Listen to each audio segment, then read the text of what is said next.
આપણે પાછું જીઓગ્રાફીનું શરૂઆત કરી, જે આપણે અધૂરું રાખ્યું હતું, બરાબર. અને થોડા ગઈ પીએની એક્ઝામમાં કાલે થોડા પ્રશ્ન પૂછાઈ ગયા છે, એના આધારે થોડી ચર્ચા કરશે આજે, બરાબર. ઓકે, ચાલો. પીએની એક્ઝામ આપેલી છે એમાંથી કોઈ કે નથી આપી? હા સર, આપેલી છે. ઓકે, જીઓગ્રાફીના ક્વેશ્ચન આવડા કે નહીં?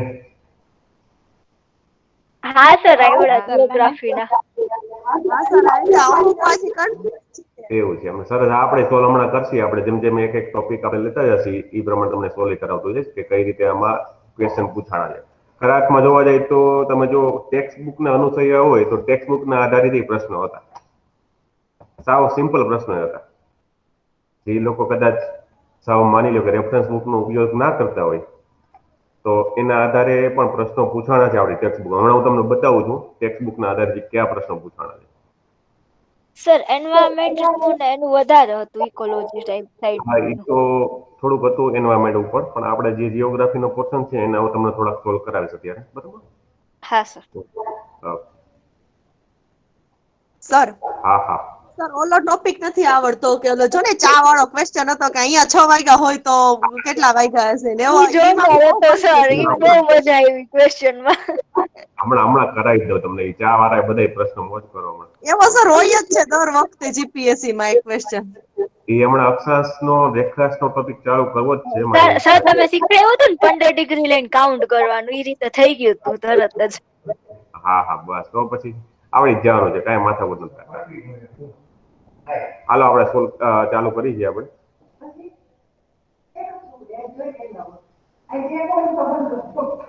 એક જ મિનિટ ચાલુ રાખો. સ્ક્રીન શેર નથી થતી, એમાં જુઓ તો મારામાં.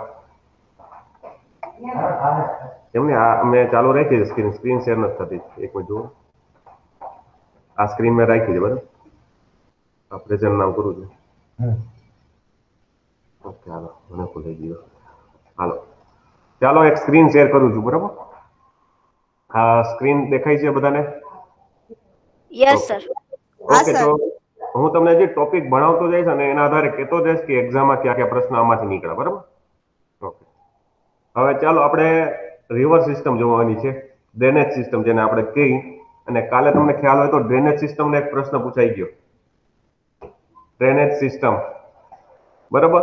તો એ ડ્રેનેજ સિસ્ટમનો શું પ્રશ્ન પૂછાણો એ હમણાં તમને થોડીક વારમાં કહું છું. પેલા આપણે થોડીક શરૂઆત કરતા જઈએ, બરાબર, ટોપિકની. નદી પ્રણાલી, બરાબર. નદી પ્રણાલી ખરાકમાં જોવા જઈએ તો નદી પ્રણાલી હિમાલય નદી પ્રમાણે, હિમાલયની નદીઓ, પછી દક્ષિણ ભારતની નદીઓ, આવી ટૂંકમાં તમને પૂછાઈ જતી હોય છે. હવે 2017 2019માં જે પીએનો પ્રશ્ન આવી ગયો તો એના આધારે એક પ્રશ્ન ચર્ચા કરું છું કે નીચેનામાંથી કયા નદી વિસ્તારમાં અથવા તો મેદાની પ્રદેશ, નદીના મેદાની પ્રદેશમાં વિશ્વની સૌથી વધારે વસ્તી રહે છે? તો જો એમેઝોન પૂછ્યું તો એમેઝોન, હા, પણ એમેઝોન એમાં પ્રશ્ન નહોતો. એમાં પ્રશ્ન હતો સિંધુ ગંગા. તો કે આપણે જે કોઈ પણ પ્રશ્ન પૂછવાના છે તો એ તમારે યાદ રાખવાનું કે ભારતના સાપેક્ષમાં મોટાભાગે પ્રશ્ન પૂછાતા હોય. તો 2017ની આડે જે પ્રશ્ન પૂછાઈ ગયો તો એ સિંધુ ગંગાના મેદાની પ્રદેશમાં સૌથી વધારે વિશ્વની વસ્તી રહે. જોકે એ ઓપ્શનમાં આપ્યું હતું એટલા માટે. ઓકે. આ વખતે જે પ્રશ્ન પૂછાઈ ગયા છે એ હું તમને કહું છું. આ સ્ક્રીન દેખાય છે તમને? આકૃતિ જળ પરિવારની ગોઠવણ પ્રથાઓ. હા સર. ઓકે. તો તમને ખબર હોય તો કાલે એક પ્રશ્ન પૂછાઈ ગયો છે કે ઇન્ડો ગંગેટિક પ્લેન, સિંધુ ગંગાનો જે મેદાની પ્રદેશ છે, બરાબર, એમાં નદીઓ વહે છે તો એ કેવા પ્રકારની છે? તો એ કેવા પ્રકારની છે? જો પેલું જ તમને દેખાય છે, હાજી, ઝાડિયાકાર, બરાબર, એને ડેન્ડ્રીટ્રિક ડ્રેનેજ કહેવામાં આવે છે, એટલે વૃક્ષાકાર કહેવામાં આવે છે. અને હવે તમારે ગુજરાતી કરી દઉં છું તમને એનું. જો આ દેખાય છે તમને બીજો નદી પ્રણાલીઓ? હાલો, બધાને દેખાય છે ને? હા સર. હા. હા સર, દેખાય છે. ઓકે, તો એનો મતલબ શું છે ગુજરાતીમાં? વૃક્ષાકાર રૂપરચના. નદીઓની જે ઇંગ્લિશમાં કાલે પૂછાઈ ગયું, બરાબર, ઇન્ડો ગંગેટિક પ્લેન અથવા તો સિંધુ ગંગાના મેદાની પ્રદેશ નદીઓ કેવા પ્રકારની છે, તો એ ગુજરાતીમાં એને વૃક્ષાકાર કહેવાય છે. જ્યારે ઇંગ્લિશમાં મેં તમને શું કીધું? ડેન્ડ્રીટિક ડ્રેનેજ સિસ્ટમ કહેવાય છે.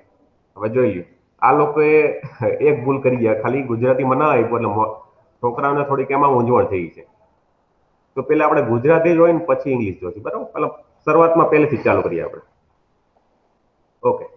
હવે જળ પરિવહન શબ્દ એક ક્ષેત્રની નદી તંત્રની વ્યવસ્થિત પ્રણાલી માટે વપરાય છે અને ભારતનું ભૂપૃષ્ઠ જોતા એ જાણવામાં આવે છે કે એક મુખ્ય નદી અને તેની શાખા નદીઓ જુદી જુદી દિશાએથી આવીને જોડાતી જાય છે અને એમાં જુદા જુદા પરિવર્તનો આવતા જાય છે. ઉદાહરણ તરીકે જળાશય, સમુદ્ર અને રણ પ્રદેશને નદીઓ મળતી હોય છે. અને આ પ્રકારે નદી તંત્ર તેનો પ્રવાહ જે ક્ષેત્રમાંથી પસાર થાય છે તેને શું કહેવાય? નદી બેઝિન, રિવર બેઝિન કહેવામાં આવે છે. અને કોઈ પર્વત કે ઉચ્ચ ભૂમિ નદીઓના જળ પરિવહન એકબીજાથી અલગ કરે જેને શું કહેવાય? જળ વિભાજક. અને આ જળ વિભાજકનો પણ એક પ્રશ્ન આવી ગયો. કયો હશે? કયો જી? હા સર, કયો પર્વત છે ડિવાઈડ કરે છે સાઉથ ઓલાને? હા, એ પશ્ચિમ ઘાટ આવે એમાં, બરાબર. એ પણ આપણે એટલે જળ વિભાગ જોઈ લઈએ. અહીંથી જ પ્રશ્ન પૂછવાના ચાલુ થાય છે. પૂર્વ ઘાટ, એમાં પૂર્વ ઘાટ આવે, પશ્ચિમ ઘાટ આવે, કયો ઘાટ? તો કે પશ્ચિમ ઘાટ છે એ જળ વિભાજકનું કામ કરે છે, બરાબર. આ જળ વિભાજક મીન્સ કે આ જળ વિભાજક એટલે બીજું કાંઈ નહીં કે કોઈ પણ શું કહેવાય ઉચ્ચ પ્રદેશ છે અથવા તો શું કહેવાય પર્વતીય પ્રદેશ છે કે જેની બંને બાજુથી નદીઓ સામાન્ય રીતે વહેતી હોય છે. હવે આમાં જો જાણવું ગમશે મને, વિશ્વમાં સૌથી મોટો નદી રિવર બેઝિન છે એ એમેઝોન નદીનો છે. અને ભારતમાં પૂછે તો એ કયો છે? ગંગા નદી. ભારતમાં પૂછે તો ગંગા નદી, બરાબર. અને વિશ્વમાં પૂછે તો એમેઝોન. હવે સર ભારતનો, હા હા બોલો બોલો. સર આ કયા ધોરણની ટેક્સ્ટ બુક છે? આ મેડમ મેં તમને બેન કીધું તું ધોરણ 9. એટલે હું ઓકે તમને સાવ બેઝિક જ કરાવું છું કારણ કે જો આપણું ટેક્સ્ટ બુકને તમે ફોલો નહીં કરો, બરાબર. કારણ કે ટેક્સ્ટ બુકમાં તમે વિચાર કરો, આ ટેક્સ્ટ બુકમાં અત્યારે હું તમને જે કરાવું છું એમાંથી 6 થી 7 પ્રશ્ન પૂછાઈ ગયા. હા 6 સર. થી 7 એ તમને એનાલિસિસ કરતા આવડવું જોઈએ તો ખબર પડે. હા સર, એટલે આ વાંચેલું હતું ને એટલે જ મેં આ કઈક 9મું 10મા ધોરણનું છે એટલે પૂછ્યું. મેં તમને કન્ફ્યુઝ હતી ને એટલે. એટલે આપણે પેલા ટેક્સ્ટ બુક ફોલો કરવાનું, પછી હું તમને બધી મજીદ ઉત્સેન એમાંથી નહીં કરાવીશ, પણ આપણું જે મેઇન સોર્સ છે એ ટેક્સ્ટ બુક. ઓકે હા સર, બરોબર. ઓકે, ચાલો. ભારતનો જળ પરિવાહ તમે પેપર ઇન્ડિયન, સોલ્યુશન કરાવશો? હે શું કહો છો બેન? તમે કાલના પેપરના ભૂગોળનું સોલ્યુશન કરાવશો? હા હા હા, એ જ કરાવીશ બેન. પેલા એટલે એ સોલ્યુશન એ રીતે કરાવશું, તમને ટોપિક લઉં છું અને એમાં ને એમાં સોલ્યુશન કરાવતો હતો. Okay sir. પછી પાછળથી તમારી માંગણી છે તો બધા એક સાથે કરાવીશ, બરોબર. એટલે એ કઈ ચિંતા કરો. ઓકે, ચાલો. ઇન્ડિયન ડ્રેનેજ સિસ્ટમ, ભારતના જળ પરિવહન રચના કઈ રીતે થાય તો કે બે આધારે. કઈ કઈ? હિમાલયની નદીઓ અને દ્વીપકલ્પની નદીઓ. આ મોટા ભાગે આ બે ના આધારે જ રચાતું હોય છે. જો ત્યાર પછી એમાં કે પ્રાકૃતિક રચના અને વિસ્તરતાને કારણે ભારતની નદીઓના બે ભાગ પાડવામાં આવ્યા છે. આપણે શું કીધું? હિમાલયમાંથી વહેતી 12 માસ વહેતી નદીઓ કહેવાય છે. અને ત્યાર પછી બીજો દ્વીપકલ્પ ભારતની. આને કારણે હિમાલય નદીઓ અને દ્વીપકલ્પની નદીઓમાં થોડોક તફાવત જોવા મળે છે. ઉદાહરણ તરીકે હિમાલયની નદીમાં જળ પરિવાહ કાયમી જોવા મળે છે. કારણ કે શું છે કે ઉદાહરણ તરીકે ઉનાળામાં શું છે, એમાં બરફ પીગળવાના લીધે, બરાબર. કઈ કઈ નદીઓ? ઉદાહરણ તરીકે ગંગા, બ્રહ્મપુત્ર છે વગેરે જેવી નદી. તેમાં 12 માસ થતા નદીઓના પ્રવાહમાં વધારો કરે છે. અને હિમાલયની મુખ્ય નદીઓમાં ઉદાહરણ તરીકે સિંધુ, બ્રહ્મપુત્ર. સિંધુની તમને ખબર તો બી 5-6 નદીઓ પણ છે. અને આ પર્વતના ઉત્તર ભાગમાંથી નીકળે છે અને નદીઓને પર્વતોને કાપીને એક કોતરોનું નિર્માણ કરે છે, જેને ડ્રિફ્ટ વેલી કહે છે. ફાટ ખીણો છે ઉદાહરણ તરીકે. અને ફાટ ખીણોનો પણ એક પ્રશ્ન હતો કાલે. ઉદાહરણ તરીકે નર્મદા, તાપી અને દામોદર, આ ત્રણેય નદીઓ છે ફાટ ખીણમાંથી વહે છે, જ્યારે હા, મહાનદી મહાનદી આન્સર આવતો હતો. હા, મહાનદી ફાટ ખીણમાંથી વહેતી નથી. એ પણ આપણે પાછળથી જોશું. એટલે હિમાલયની નદીઓ તેના ઉદ્ભવ સ્થાનેથી નીકળીને સમુદ્રને મળે છે, એમાં કરીને એમ લાંબો શું કહેવાય છે વિસ્તાર ધરાવતી હોય છે. ઓકે, હવે આ 4 પ્રકારનું વર્ગીકરણ કરેલું છે.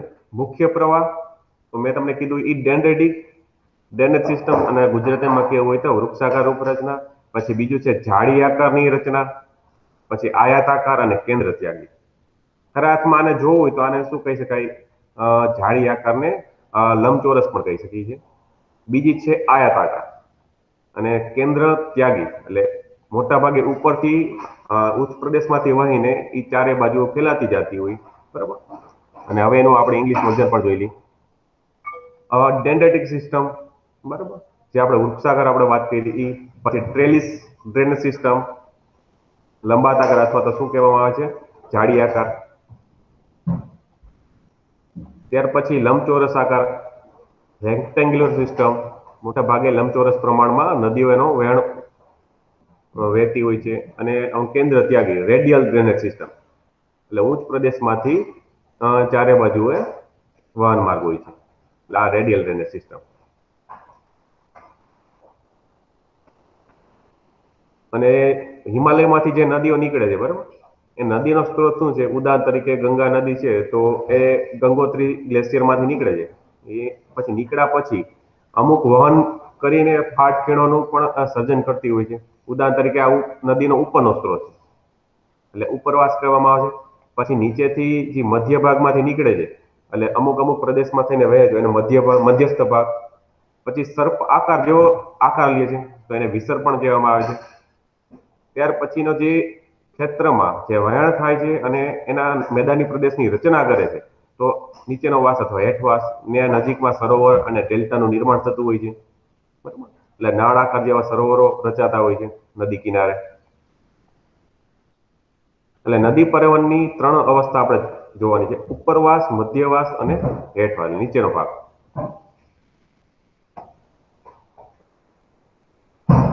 ઓકે. હવે નદી જ્યારે પર્વતીય ક્ષેત્રોમાંથી નીકળે છે, પર્વતોમાંથી, ત્યારે તેમાં તીવ્ર ઘસાણ હોય છે, કારણ કે ઉપરથી નીચેના ભાગમાં આવે એટલે વહન બહુ કેવું હોય છે? તીવ્ર હોય છે. અહીં પોતાની સાથે પુષ્કળ પ્રમાણમાં શું લેવામાં આવે છે? રેતી અને કાપ. એટલે એ કાપ ઠાલવે એટલે એ જમીન છે ફળદ્રુપ ગણવામાં આવતી હોય છે. અને મધ્ય તથા નીચેના ભાગમાં નદીનો પ્રવાહ ધીમો પડે છે, એટલે ત્યાં શું છે? સરોવરો અને ડેલ્ટાનું નિર્માણ થાય છે. અહીં તેઓનું અપવહન વિસર્પી એટલે સર્પાકાર જોવા મળશે. અને નદીઓના વિસર્પણને કારણે તથા પૂરના પ્રભાવથી મેદાનોમાં ઘોડાની નાળ જેવી રચના જોવા મળે છે. એટલા માટે એને નાળ આકારના સરોવરો પણ કહે છે. અને મુખ પ્રદેશ આગળ નદી અનેક શાખાઓમાં વિભાજિત થઈ જાય. ઉદાહરણ તરીકે આપણે હમણાં ગંગાનું જોયું હતું, ઇન્ડો ગંગેટિક અથવા સિંધુ ગંગાનું, તો એ ડેન્ડેટિક ડ્રેનેજ સિસ્ટમ કહેવામાં આવે છે, અથવા વૃક્ષાકાર પ્રણાલી. અને કાળક્રમે આ વિભાજિત ભાગ ત્રિકોણ આકારના અતિશય રસાળ ફળદ્રુપ ભાગમાં રૂપાંતર આવે, જેને આપણે છેલ્લે જે રૂપાંતર પામે એને શું કહીએ? ડેલ્ટા પ્રદેશ. બરાબર. જેમ કે ઉદાહરણ તરીકે સુંદરબન ડેલ્ટા છે, બરાબર, જે પશ્ચિમ બંગાળની, બરાબર, અને બાંગ્લાદેશના સરહદી વિસ્તારમાં. ત્યાર પછી દ્વીપકલ્પી નદીઓ કેવી છે? મોસમી છે, મોસમ ઉપર આધારિત છે, વરસાદ ઉપર આધારિત છે. કારણ કે તેનો જળજથ્થો માત્ર વરસાદ પર આધારિત હોવાથી મોસમી કહે છે, અને શુષ્ક ઋતુ દરમિયાન તેનો પ્રવાહ કેવો છે? ઓછો થઈ જાય છે, ઘટી જાય છે, અથવા ઓછો થઈ જાય અથવા બંધ થઈ જાય. અને હિમાલયની નદીઓની સરખામણીમાં આ નદીઓની લંબાઈ પણ ઓછી, તેમજ આ નદીઓ છે. ઉદાહરણ તરીકે આપણે કચ્છનો વિસ્તાર જોઈએ તો એ ચોમાસા પૂરતી જ મર્યાદિત હોય છે. અને ભારતની પ્રાકૃતિક રચના તેમજ પહાડોના ઢોળાવના કારણે મોટા ભાગની દ્વીપકલ્પી નદીઓ પશ્ચિમ ઘાટમાંથી નીકળી પૂર્વ તરફ વહી બંગાળની ખાડીને મળે છે. એટલા જ માટે દ્વીપકલ્પની નદીઓ માટે પશ્ચિમ ઘાટ એ મુખ્ય જળ વિભાજક છે. આપણો પ્રશ્નનો જવાબ આવી ગયો. પશ્ચિમ ઘાટ, બરાબર. એટલે તમે વિચાર કરી લો, આ ટેક્સ્ટ બુક તમે કરીને ગયા હોય તો તમને ઓછામાં ઓછા 7 થી 8 પ્રશ્ન આવડી જાય. અને બધા ચેપ્ટર નહીં, માત્ર ખાલી એક જ ચેપ્ટર, બરાબર, ખાલી જળ વિભાજક. અને ત્યાર પછી જોવા જાય તો પર્વતનું, બરાબર. એટલે પેલા આ ચેપ્ટરની વાત કરીએ તો આ ચેપ્ટરમાંથી 3 પ્રશ્નો નીકળે છે, ખાલી આ ચેપ્ટરમાં. એટલે દ્વીપકલ્પની નદીઓ માટે જળ વિભાજકનું કામ કરતું હોય તો એ કયો ઘાટ? તો કે પશ્ચિમ ઘાટ, બરાબર. પછી હું તમને પશ્ચિમ ઘાટમાં કેટલા રાજ્યો આવેલા છે એ પણ આપણે ડિટેલમાં જોઈશું, જ્યારે આપણે પર્વતોનું વગેરે ઉચ્ચ પ્રદેશોનું ચેપ્ટર જોઈશું ત્યારે. એટલે મુખ્ય જળ વિભાજક પશ્ચિમ ઘાટ દ્વીપકલ્પની નદીઓ માટે. આ બેઝિક છે, બરાબર. હવે જળ પરિવહનની ગોઠવણી, એટલે આ ડ્રેનેજ સિસ્ટમની અરેન્જમેન્ટ કઈ રીતે હોય છે? તો કે મુખ્ય નદી અને તેની શાખા નદીઓ, જેને ટ્રિબ્યુટરી આપણે કહી છીએ. ઉદાહરણ તરીકે હું તમને એમ કહું, ગંગા નદી. હમણાં ગંગા નદીની તમને ફોટોગ્રાફ બતાવું છું આખા. ગંગા નદી અને તેની સહાયક નદીઓ. તમને ખબર હોય તો કાલે ગંગા નદીનો એક પ્રશ્ન પૂછાઈ ગયો, એ જ તમને બતાવું છું. હવે કઈ યાદ આવે છે કે ગંગા નદી છે જે ગંગોત્રી ગ્લેશિયરમાંથી નીકળે છે, જેને આપણે ભાગીરથી કહીએ છીએ, અને બીજા અલગ અલગ ગ્લેશિયરમાંથી નીકળે છે. ઉદાહરણ તરીકે વિષ્ણુપ્રયાગ, નંદપ્રયાગ, કર્ણપ્રયાગ, હા, પ્રયાગ વાળો ક્વેશ્ચન, પછી રુદ્રપ્રયાગ અને દેવપ્રયાગ. હવે તમે વિચાર કરો, આ બધા પ્રયાગ પૂછાઈ ગયા, અને તમે મને કહો કે આ બધા પ્રયાગમાં તમે લોકો શું ઓપ્શન ટીક કર્યો હતો? સર બધાય સાચા ઈ હતા. ઈ ઓકે, હા, બધા ઈ નહોતું ખ્યાલ આવતો. બધા સાચા હતા, તમારી વાત સાચી છે. હા ઓકે, સર તો ઈ જ કર્યું છે. બરાબર, આ બધા સાચા છે. તમે ઘણા લોકો હજી આન્સર કી આપી છે એમાં ખોટું છે, બધા સાચા જ આવે છે. એટલે બધાની આન્સર કી ઉપર તમારે વિશ્વાસ ના કરો, હમણાં 2 દિવસની અંદર આન્સર કી આવી જશે.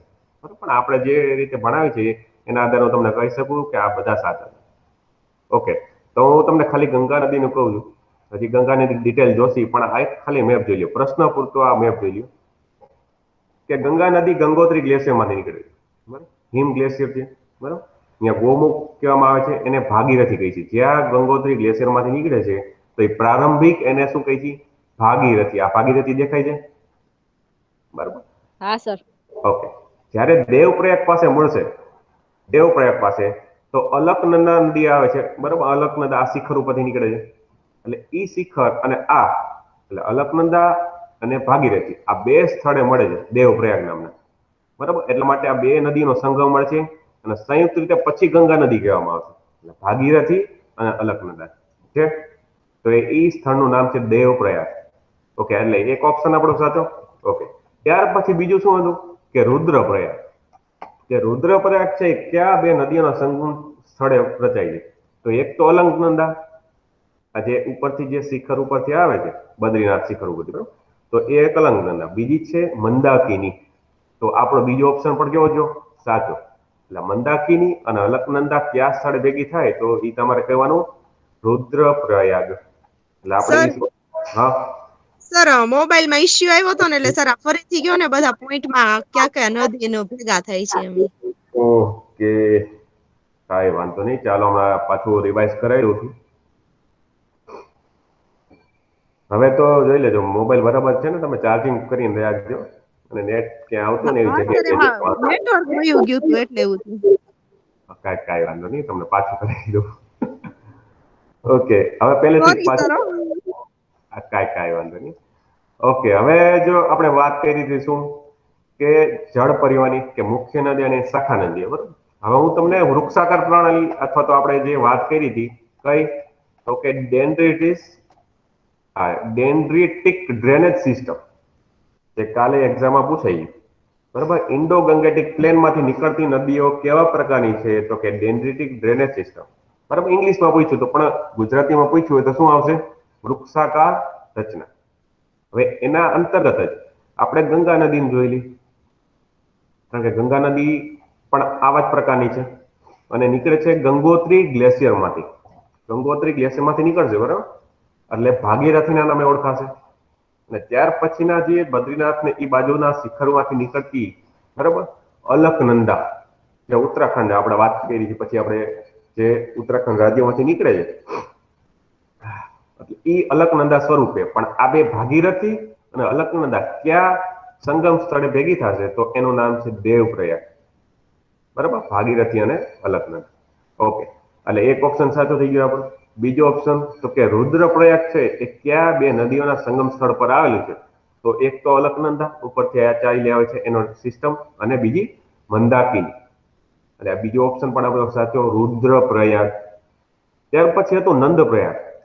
ત્રીજો ઓપ્શન છે આપણો નંદપ્રયાગ. તો એક વસ્તુ તો આવશે કોમન, કયું? તો એક તો અલકનંદા અને બીજી નંદાકિની.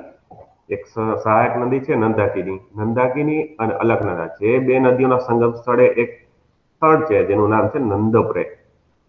અને ત્યાર પછી ચોથો ઓપ્શન છે વિષ્ણુપ્રયાગ, જે મોટા ભાગે પૂછાતો જ હોય છે. એ કયો છે? અલકનંદા અને ધોળાગીરી, ધોળી ગંગા. ધોળાગીરી પણ કહેવાય છે, ધોળી ગંગા કહેવાય છે, બરાબર. જે ઓપ્શનમાં સાચું હોય એ તમારે કરી દેવાનું.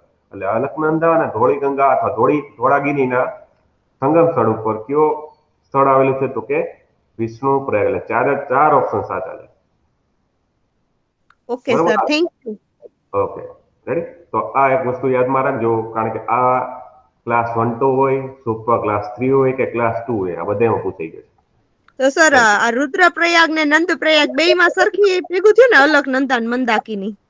અલકનંદા મોટા ભાગે કોમન આવશે, કારણ કે એ જે ભાગીરથી સિવાયની જે મેઇન ટ્રિબ્યુટરી છે એ નીકળે છે, અને ભાગીરથી અને અલકનંદા જે દેવપ્રયાગ પાસે મળશે એટલે સંયુક્ત પ્રવાહ નીકળશે, એ સંયુક્ત પ્રવાહ પછી ગંગા તરીકે ઓળખાશે.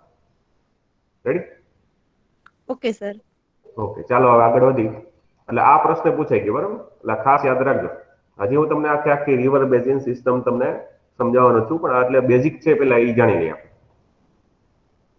હવે વૃક્ષાકાર પાણી જે આપણે ઇંગ્લિશમાં ડેન્ડ્રિટિક ડ્રેનેજ સિસ્ટમ કહી છે, એમાં મુખ્ય નદી અને તેની શાખા નદીઓની ગોઠવણથી એક વૃક્ષની ડાળીઓ જેવી સુંદર રચના થાય છે, બરાબર? અને વૃક્ષાકાર નદી સિસ્ટમની રચના છે. ઉદાહરણ તરીકે ગંગા, જે ગઈકાલનો પ્રશ્ન. ત્યાર પછી જાળી આકારની પ્રણાલી, ઉદાહરણ તરીકે ટ્રેલિસ, ઇંગ્લિશમાં ટ્રેલિસ કહેવામાં આવે છે. ચાલો બતાવી દઉં તમને ઇંગ્લિશનું નામ. રેડી? જાળી આકારની પ્રણાલી ટ્રેલિસ સિસ્ટમ. હવે પર્વતીય પ્રદેશમાંથી નીકળતા ઝરણા પહાડી ઢોળાવને કારણે એકબીજાને કાટખૂણે મળે છે, ત્યારે તેની રૂપરચના વાળી જાડી રચના બનાવે છે. ઉદાહરણ તરીકે હિમાલયના ઢોળાવ પરથી નીકળતા અનેક ઝરણાઓ, હિમ નદીઓ. ત્યાર પછી આયતકાર પ્રણાલી, મુખ્ય નદી અને શાખા નદી એકબીજાને કાટખૂણે, બરાબર? એટલે ઉદાહરણ તરીકે હું તમને કહું કે લંબચોરસ, રેક્ટેન્ગ્યુલર પ્રમાણમાં. અને આ નદી રૂપરચના આયતકાર રચના કહે છે. અને મોટે ભાગે ફાટખીણમાંથી વહેતી નદીઓ. ફાટખીણનો એક પ્રશ્ન આવી ગયો, પણ આમાં એક ઉદાહરણ તરીકે નર્મદા છે. પણ તમારે નર્મદાની સાથે સાથે તાપી યાદ રાખી, પછી દામોદર. પણ મહાનદી છે એ ફાટખીણમાં વહેતી નથી, બરાબર? ગઈકાલના પ્રશ્નોમાં આન્સર તો નીચેનામાંથી કઈ નદી ફાટકી રચના ધરાવતી નથી? મહાનદી આવે, નર્મદા, તાપી, દામોદર નદી આવે છે. ત્યાર પછી કેન્દ્ર ત્યાગી પર્વતાકાર પ્રણાલી, પર્વતીય વિસ્તારમાંથી એક પર્વતની ચારે બાજુથી ઝરણા નીકળી ચારે બાજુ નદી રૂપરચના બનાવતા હોય તેને પર્વતાકાર રચના. ઉદાહરણ તરીકે સૌરાષ્ટ્રની મોટાભાગની નદીઓ જેને રેડિયલ ડ્રેનેજ સિસ્ટમ કહેવામાં આવે છે. અને સાથે સાથે ઇંગ્લિશ નામે યાદ રાખવા, રેડિયલ ડ્રેનેજ સિસ્ટમ. ઓકે, ચાલો આ મેપ છે મુખ્ય નદીઓ અને સરોવરો.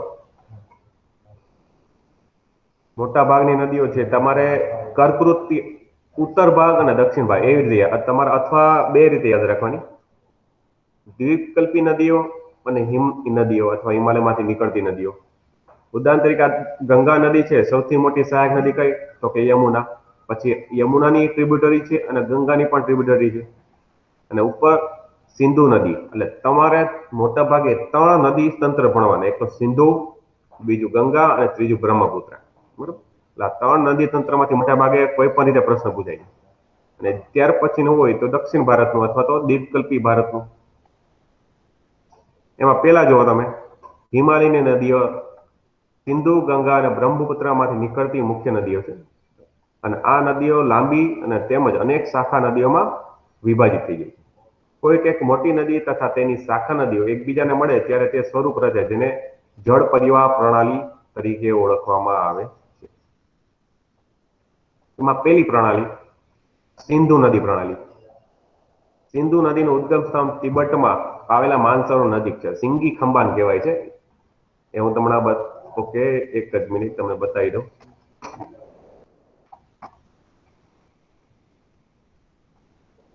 કે ભારતનું નદી તંત્ર છે એમાં ખાસ કરીને સિંધુ નદી.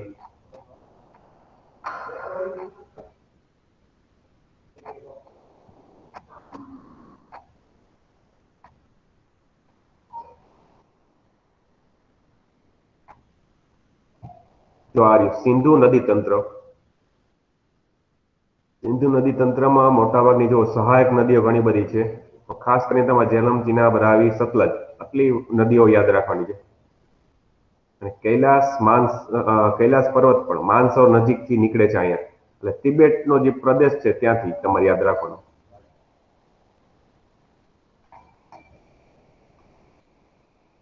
ઓકે, ચાલો પછી આગળ વધી. પ્રથમ તે પશ્ચિમમાં વહી ઉત્તર પશ્ચિમ તરફ વહે છે. જો એનું વહેણ જુઓ કઈ બાજુ. પ્રથમ તે પશ્ચિમમાં વહી અને ઉત્તર પશ્ચિમ તરફ આગળ વધે, એટલે પાકિસ્તાન બાજુ.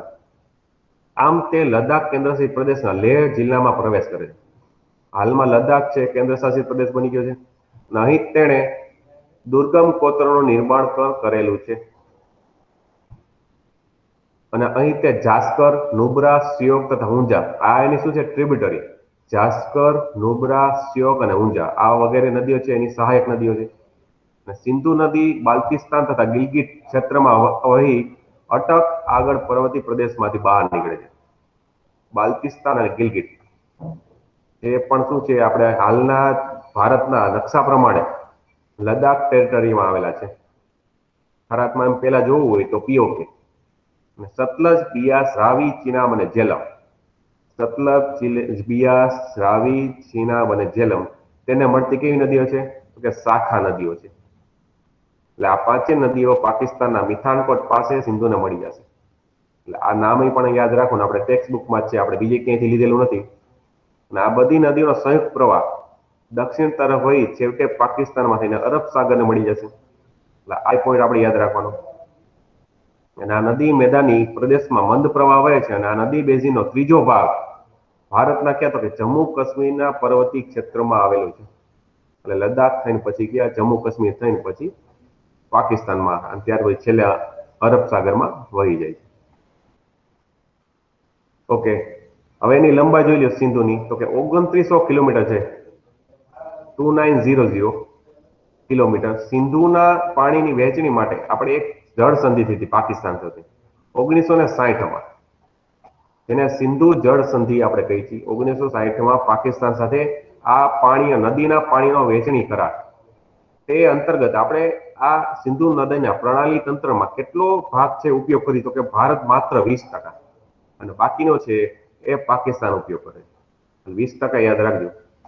અને સતલજ, રાવી અને બિયાસના જળના ઉપયોગથી કઈ ત્રણ નદી, સતલજ, રાવી અને બિયાસના ઉપયોગથી પંજાબ, હરિયાણા અને રાજસ્થાનના દક્ષિણ પશ્ચિમ ક્ષેત્રમાં સિંચાઈ ઇરિગેશન શક્ય બનેલું છે.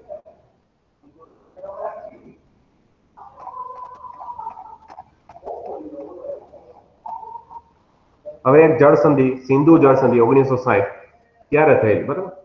તો કે 1959માં વિશ્વ બેંક એટલે વર્લ્ડ બેંક દ્વારા સ્થાપેલ સિંધુ બેઝિન સલાહકાર બોર્ડે એક ઇન્ડસ બેઝિન પ્લાન રજૂ કર્યો.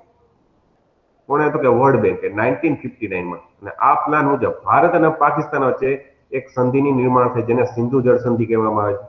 ક્યારે? તો કે 19 સપ્ટેમ્બર 1960ના રોજ. 19 સપ્ટેમ્બર 1960ના રોજ ભારતના વડાપ્રધાન એવા સમય હતા જવાહરલાલ નહેરુ, પાકિસ્તાનના રાષ્ટ્રપતિ તો કે એયુબ ખાન વચ્ચે.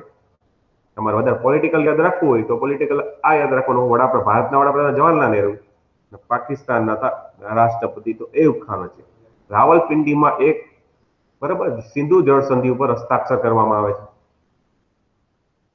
અને આમાં એ નક્કી કરવામાં આવ્યું કે સિંધુના બધી પૂર્વ નદીઓનું પાણી ભારતમાં અને પશ્ચિમમાં વહેતી નદીઓનું પાણી કોણ ઉપયોગ કરશે? તો પાકિસ્તાન. એટલે 20% આપણે ભારત અને 80% પશ્ચિમ, બરાબર, એ પાકિસ્તાન. પાકિસ્તાન માટે કયા કયા? તો કે નદીઓ યાદ રાખો, સિંધુ, ઝેલમ, ચેનાબ. સિંધુ, ઝેલમ અને ચિનાબ નદી છે એના માટે ઉપલબ્ધ કરવામાં, જ્યારે ભારત માટે બિયાસ, રાવી, સતલજ. બિયાસ, રાવી અને સતલજ નદી. આ વસ્તુ યાદ રાખજો તમે. પાકિસ્તાન માટે સિંધુ, ઝેલમ અને ચિનાબ, જ્યારે ભારત માટે બિયાસ, રાવી અને સતલજ. ઘણી વખતે આવા સિમ્પલ પ્રશ્નો ક્લાસ 3માં પૂછાયેલા છે. બિયાસ, રાવી અને સતલજ. અને તમારે જો પ્રાચીન ભારત ભણતા હોય તો સિંધુ સંસ્કૃતિની દ્રષ્ટિએ આ બધી નદીઓના પ્રાચીન નામ એક્ઝામમાં પૂછાય છે.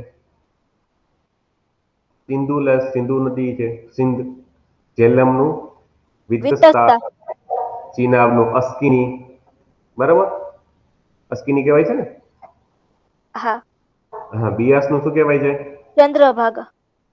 હા, પછી રાવીનું પૌરુષણી અથવા પરુષણી, અને સતલજનું સત્રદી. બરાબર, આવી રીતે એના નામ પણ પૂછાઈ ગયા છે, એટલે યાદ રાખજો. હવે આપણે ઓલું જોયું તો શ્યોક, નુબ્રા, બરાબર, જાસ્કર, બરાબર, આ શું છે? એની બધી સહાયક નદીઓ છે. કૈલાસ માનસરોવરમાંથી નીકળે છે, લદ્દાખમાં પ્રવેશ કરશે, આ એની સહાયક નદીઓ છે. પછી ત્યાં નદી પાસે વેરીનાથ સરોવર પણ આવેલું છે. કિશનગંગા નદી છે, અહીંયા કુંહર નદી છે, બારાલાચલા ફાટનું નિર્માણ થાય છે. બરાબર.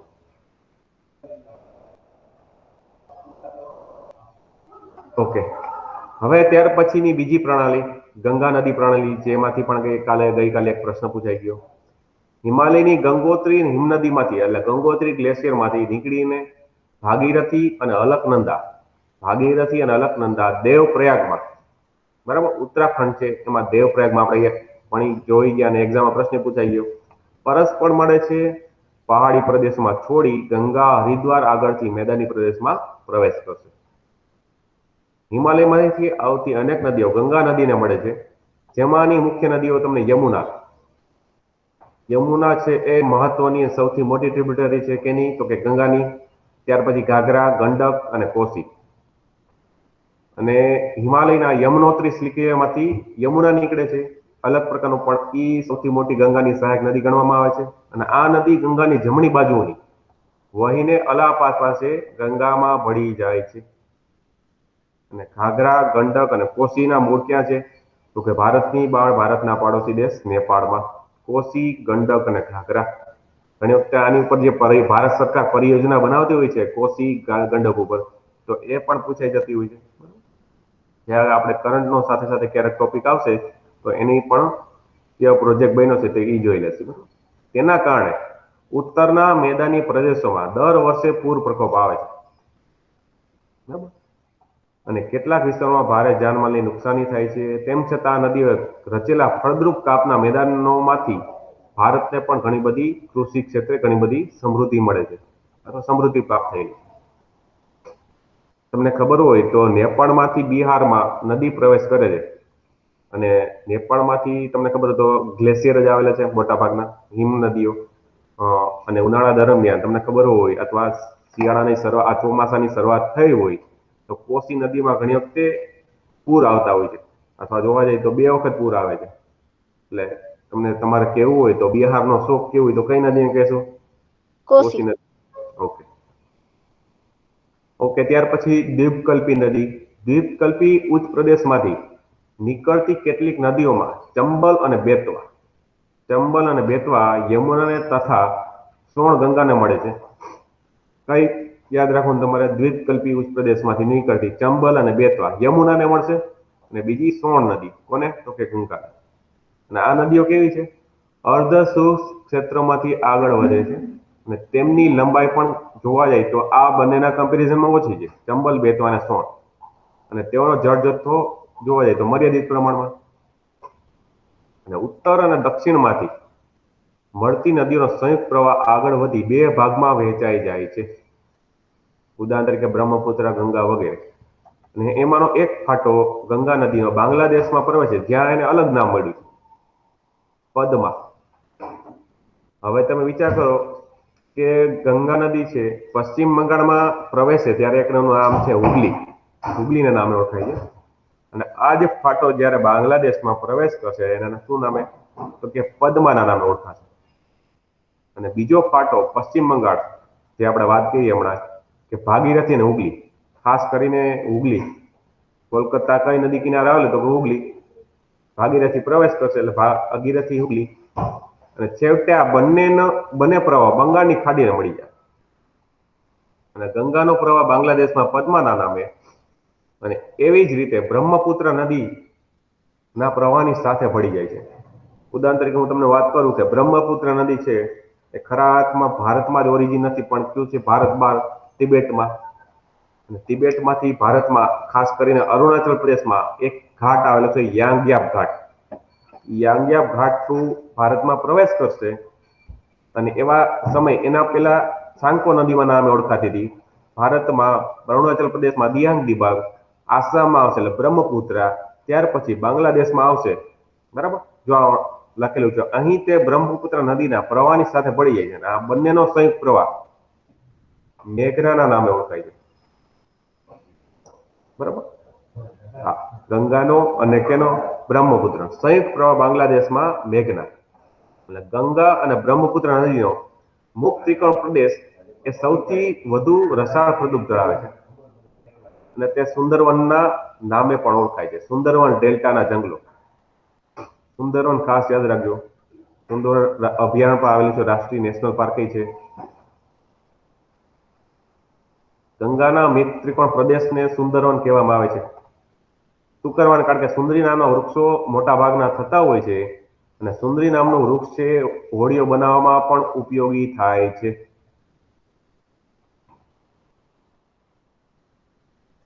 અને ભારતના સંદર્ભમાં સુંદરવન મુખ્ય દેશ છે શેના માટે? તો કે મેંગ્રુવના જંગલો. જો આવો એક પ્રશ્ન પૂછાઈ ગયો તો મેંગ્રુવના, એટલે મેંગ્રુવનો જંગલોનો જે ટોપિક છે એ પાછળથી લેશે. જંગલો. ગંગા નદીની કુલ લંબાઈ 2500 કિલોમીટરથી પણ વધારે છે, 2525. અને અંબાલા શહેર ગંગા અને સિંધુ નદી વચ્ચે જળ વિભાજનનું કામ કરે છે. એટલે આ શહેરનું નામ યાદ રાખીએ આપણે, અંબાલા, ગંગા અને સિંધુ. અને અંબાલાથી સુંદરવન સુધીની લંબાઈ લગભગ 1800 કિલોમીટર છે. ત્યાં નદીનો ઢોળાવ કેવો છે? ધીમો થઈ જાય છે. અંબાલા સમુદ્ર સપાટીથી 300 મીટર ઊંચાઈ આવેલી છે. કોને જળ વિભાજનનું કામ કરશે? તો ગંગા અને સિંધુ.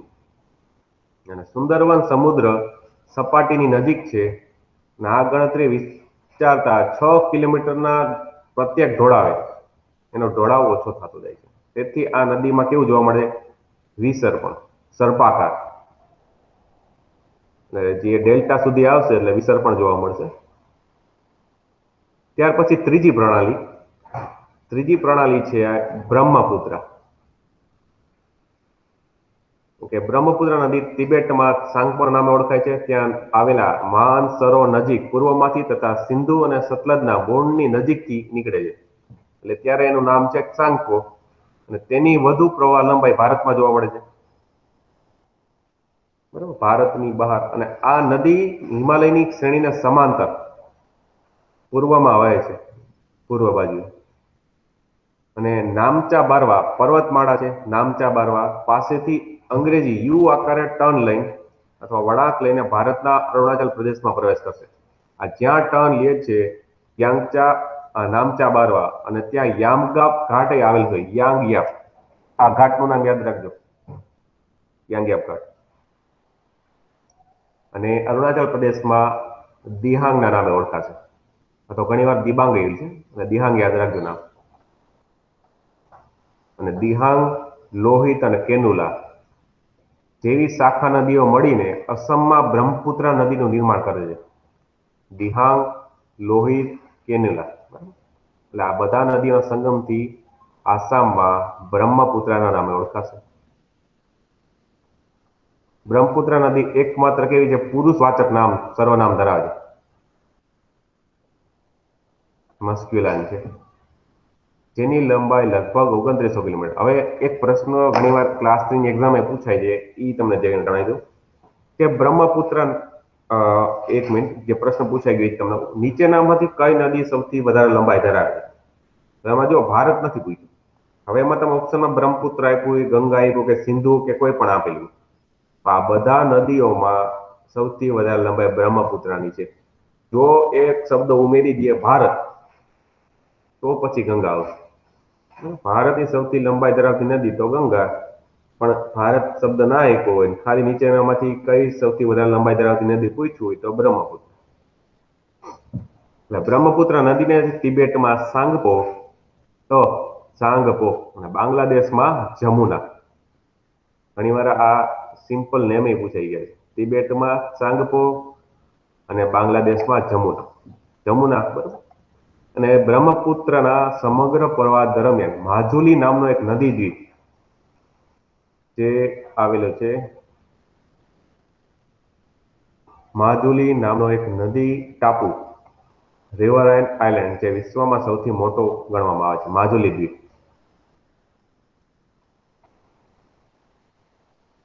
અને તિબેટમાં આ નદીમાં કાપનું પ્રમાણ બહુ ઓછું છે, અને ભારતમાં નદી વધારે વરસાદવાળા ક્ષેત્રોમાંથી પસાર થાય છે. કારણ કે જોવા જઈએ તો ઉપર અરુણાચલ પ્રદેશ, આસામ અને મેઘાલયની બાજુનો પ્રદેશ, ત્યાર પછી પ્રવેશ કરી જશે બાંગ્લાદેશ. અહીંથી જળ જથ્થાની અને કાપની માત્રામાં સતત વધારો થાય છે, અને આસામમાં અનેક શાખા નદીઓમાં વિભાજિત થઈ છે. એટલા માટે બ્રહ્મપુત્ર નદી કેવી છે? ગુંફિત સ્વરૂપમાં જોવા મળશે. એટલે ગૂંચવાઈ જાય છે અથવા તો જાડી આકાર ધરાવે છે. અને દર વર્ષે વર્ષા ઋતુમાં આ નદીના જળ જથ્થામાં મોટા પ્રમાણમાં વધારો થાય છે. એટલા માટે આસામ અને બાંગ્લાદેશમાં વારંવાર પૂર જેવી પરિસ્થિતિ આવે છે અને ઘણી રીતે વિનાશ પણ સર્જાય છે. અને ઉત્તર ભારતની બીજી નદીઓ કરતા આ નદીમાં વિરોધાભાસ જોવા મળે છે. અસમમાં ચોમાસા દરમિયાન પડતા વરસાદના કારણે અહીં વધારે માત્રામાં નિક્ષેપ પણ થાય છે વરસાદ નદીઓના વહેણના લીધે. અને આ નદીઓમાં રેતીના પ્રમાણમાં વધારો થતા તેની સપાટી ઊંચે આવતી જાય છે. એટલા માટે નદીઓ છે એનો પ્રવાહ છે વારંવાર શું કરે છે, પરિવર્તન કરે છે. તો આ સિસ્ટમ હતી કઈ કઈ? એક તો સિંધુ નદી સિસ્ટમ, ગંગા અને બ્રહ્મપુત્ર. હવે ત્યાર પછીનો બીજો ભાગ છે દ્વીપકલ્પની નદીઓ, જેમાં પેલો જે લાઈન છે એ જ એક્ઝામમાં પૂછાઈ ગઈ છે. પશ્ચિમ ઘાટ દ્વીપકલ્પી નદીઓનો મુખ્ય જળ વિભાજક છે પશ્ચિમ ઘાટ. પશ્ચિમ ઘાટ દક્ષિણ ભારતના પશ્ચિમ કિનારે દક્ષિણથી ઉત્તર દિશામાં વ્યાપ્ત છે. કઈ બાજુથી? દક્ષિણથી ઉત્તર દિશામાં. અને કેવી કેવી નદીઓ છે મહત્વની? તો કે મહાનદી, ગોદાવરી, કૃષ્ણા, કાવેરી. મહાનદી, ગોદાવરી, કૃષ્ણા, કાવેરી વગેરે દ્વીપકલ્પની મુખ્ય નદીઓ છે. અને આ બધી નદીઓ કેવી બાજુ? તો કે પૂર્વ તરફ વહી બંગાળની ખાડીમાં પડી જશે. એટલે ઘણી વખતે નદીઓનું વહેણ પૂછવામાં આવે છે. યાદ રાખજો, મહાનદી, ગોદાવરી, કૃષ્ણા, કાવેરી પૂર્વથી વહી બંગાળની ખાડીમાં મળી જાય છે અને મુક્ત ત્રિકોણ પ્રદેશ ડેલ્ટાનું પણ નિર્માણ કરે છે. કઈ કઈ નદી? મહાનદી, ગોદાવરી, કૃષ્ણા, કાવેરી એટલે ડેલ્ટા ધરાવે છે અથવા ડેલ્ટાનું નિર્માણ કરે છે. અને પશ્ચિમ ઘાટની પશ્ચિમે અનેક નદીઓ વહે છે. ઉદાહરણ તરીકે નર્મદા અને તાપી. આનો પ્રવાહ છે આ બધી નદીઓથી ઊંધો છે, પૂર્વથી પશ્ચિમ. પૂર્વથી પશ્ચિમમાં વહેતી, તો પશ્ચિમમાં તમને ખબર જ છે કે અરબ સાગર આવેલો છે, તો અરબ સાગરમાં પડી જશે. અને નર્મદા અને તાપી આ કોતરોનું અથવા તો ફાટખીણનું નિર્માણ કરે છે અરબ સાગરને મળે એ પહેલા. હવે નર્મદાનું રિવર બેઝિન. નર્મદા ક્યાં? તો કે મધ્યપ્રદેશના અમરકંટક પાસેથી નીકળે છે. ખરા અર્થમાં જોવું હોય તો મધ્યપ્રદેશમાંથી છત્તીસગઢ છૂટો પડેલો છે, ત્યાં મેકલ નામની પર્વતમાળા આવે છે. ખરા અર્થમાં જોવું હોય તો એ મધ્યપ્રદેશ છત્તીસગઢ ના બોર્ડર લાઈન ઉપર મેકલ પર્વત આવેલો છે અને અમરકંટકની પહાડીઓ. આ બંનેમાંથી જે નદી નીકળે છે, બરાબર, ખરા અર્થમાં જોવું હોય તો મેકલ માંથી નીકળે છે એટલે મેકલ નામ ઓળખાય છે, અને અમરકંટક માંથી નીકળશે. અને પશ્ચિમે બાજુએ એક ફાટખેણમાં થઈને વહે છે. અને જબલપુર પાસેના મધ્યપ્રદેશના જબલપુર પાસેના સંગમરમરના ખડકાળ પ્રદેશમાંથી વહે છે. અને ઢોળાવને કારણે એનો વેગ વધારે પડતો હોય છે. જ્યાં એક પ્રકારના જળધોધનું નિર્માણ, જેના નામ છે ધુઆધાર. ખાસ કરીને તમારે ક્લાસ 3 ની સુપર ક્લાસ 3 ની જોતા હોય તો આનું નામ યાદ રાખજો, ધુઆધાર ધોધ. આ નદીની શાખા નદીની લંબાઈ વધારે નથી. મોટા ભાગની નદીઓ કેવી છે? કાટખૂણે મળે છે, અથવા તો એને શું કહેવામાં આવે છે? રેક્ટેન્ગ્યુલર ફોર્મમાં. અને આ નદીનો બેઝિન મધ્યપ્રદેશ અને ગુજરાતમાં જોવા મળે છે. નર્મદા નદીની લંબાઈ લગભગ જોવા જઈએ આશરે 1312 કિલોમીટર. કુલ લંબાઈ કીધી છે, ગુજરાતની નથી કીધી. ત્યાર પછી તાપી નદી અથવા તો તાપી રિવર બેઝિન, જે મધ્યપ્રદેશમાં સાતપુડાની ગિરિમાળામાંથી નીકળે છે. એમાં ખાસ કરીને બેતુલ જિલ્લામાંથી તાપી નદી નીકળે છે. તે નર્મદાની સમાંતર એક ફાટખીણમાં થઈને અરબ સાગરને મળશે. અને મધ્યપ્રદેશ, મહારાષ્ટ્ર તેનું બેઝિન ક્ષેત્ર જોવા મળે છે. અને અરબ સાગર તથા પશ્ચિમ ઘાટની વચ્ચેનું કિનારાનું મેદાન સાંકડું છે અને અહીં નદીઓની લંબાઈ ખૂબ જ ઓછી જોવા મળે છે. પશ્ચિમ બાજુએ વહેતી મુખ્ય નદીની લંબાઈ ઓછી છે. અને પશ્ચિમ બાજુએથી વહેતી મુખ્ય નદીઓમાં ઉદાહરણ તરીકે ઓલી આપણે જોયું તો કઈ બાજુ છે? અરબ સાગરને મળી જાય, તાપી, નર્મદા. અને આ રીતે પશ્ચિમ બાજુએ વહેતી મુખ્ય નદી કઈ? સાબરમતી અને મહી. હવે જો મહી નદીનો પ્રશ્ન પૂછે તો એ તમારે જોવું હોય તો કર્કવૃતને 2 વખત ઓળંગે છે તો એ મહી નદી. પણ ગઈકાલની એક્ઝામમાં વિષુવવૃતને 2 વખત ઓળંગતી નદી કોંગો રિવર. કોંગો. યસ, આફ્રિકામાં આવેલી છે એ કોંગો રિવર. જો ખાલી કર્કવૃતનું પૂછ્યું હોય તો એ મહી નદી. અને વિષુવવૃત્તનું પૂછે તો કોંગો આફ્રિકામાં 2 વખત ક્રોસ કરે છે વિષુવવૃત્ત. અને તાપી નદીની લંબાઈ 724 કિલોમીટર છે. ત્યાર પછી ગોદાવરી, હવે એનું નદી તંત્ર. આ શું છે? દ્વીપકલ્પી નદીઓમાં સૌથી મોટી છે. ખાસ આ એક પોઈન્ટ યાદ રાખજો. દ્વીપકલ્પી નદીઓમાં સૌથી મોટી નદી કઈ? તો કે ગોદાવરી. અને તે મહારાષ્ટ્રના ક્યાં? તો નાસિક જિલ્લાના પશ્ચિમ ઘાટમાંથી નીકળે છે. અને લંબાઈ આશરે જોવા જઈએ તો 1465 કિલોમીટર. અને પૂર્વમાં આવી બંગાળની ખાડીને પડી જશે. વહાણ કેવું છે? પૂર્વ બાજુનું. અને દ્વીપકલ્પી નદીઓમાં તેનું બેઝિન ક્ષેત્ર સૌથી મોટું છે.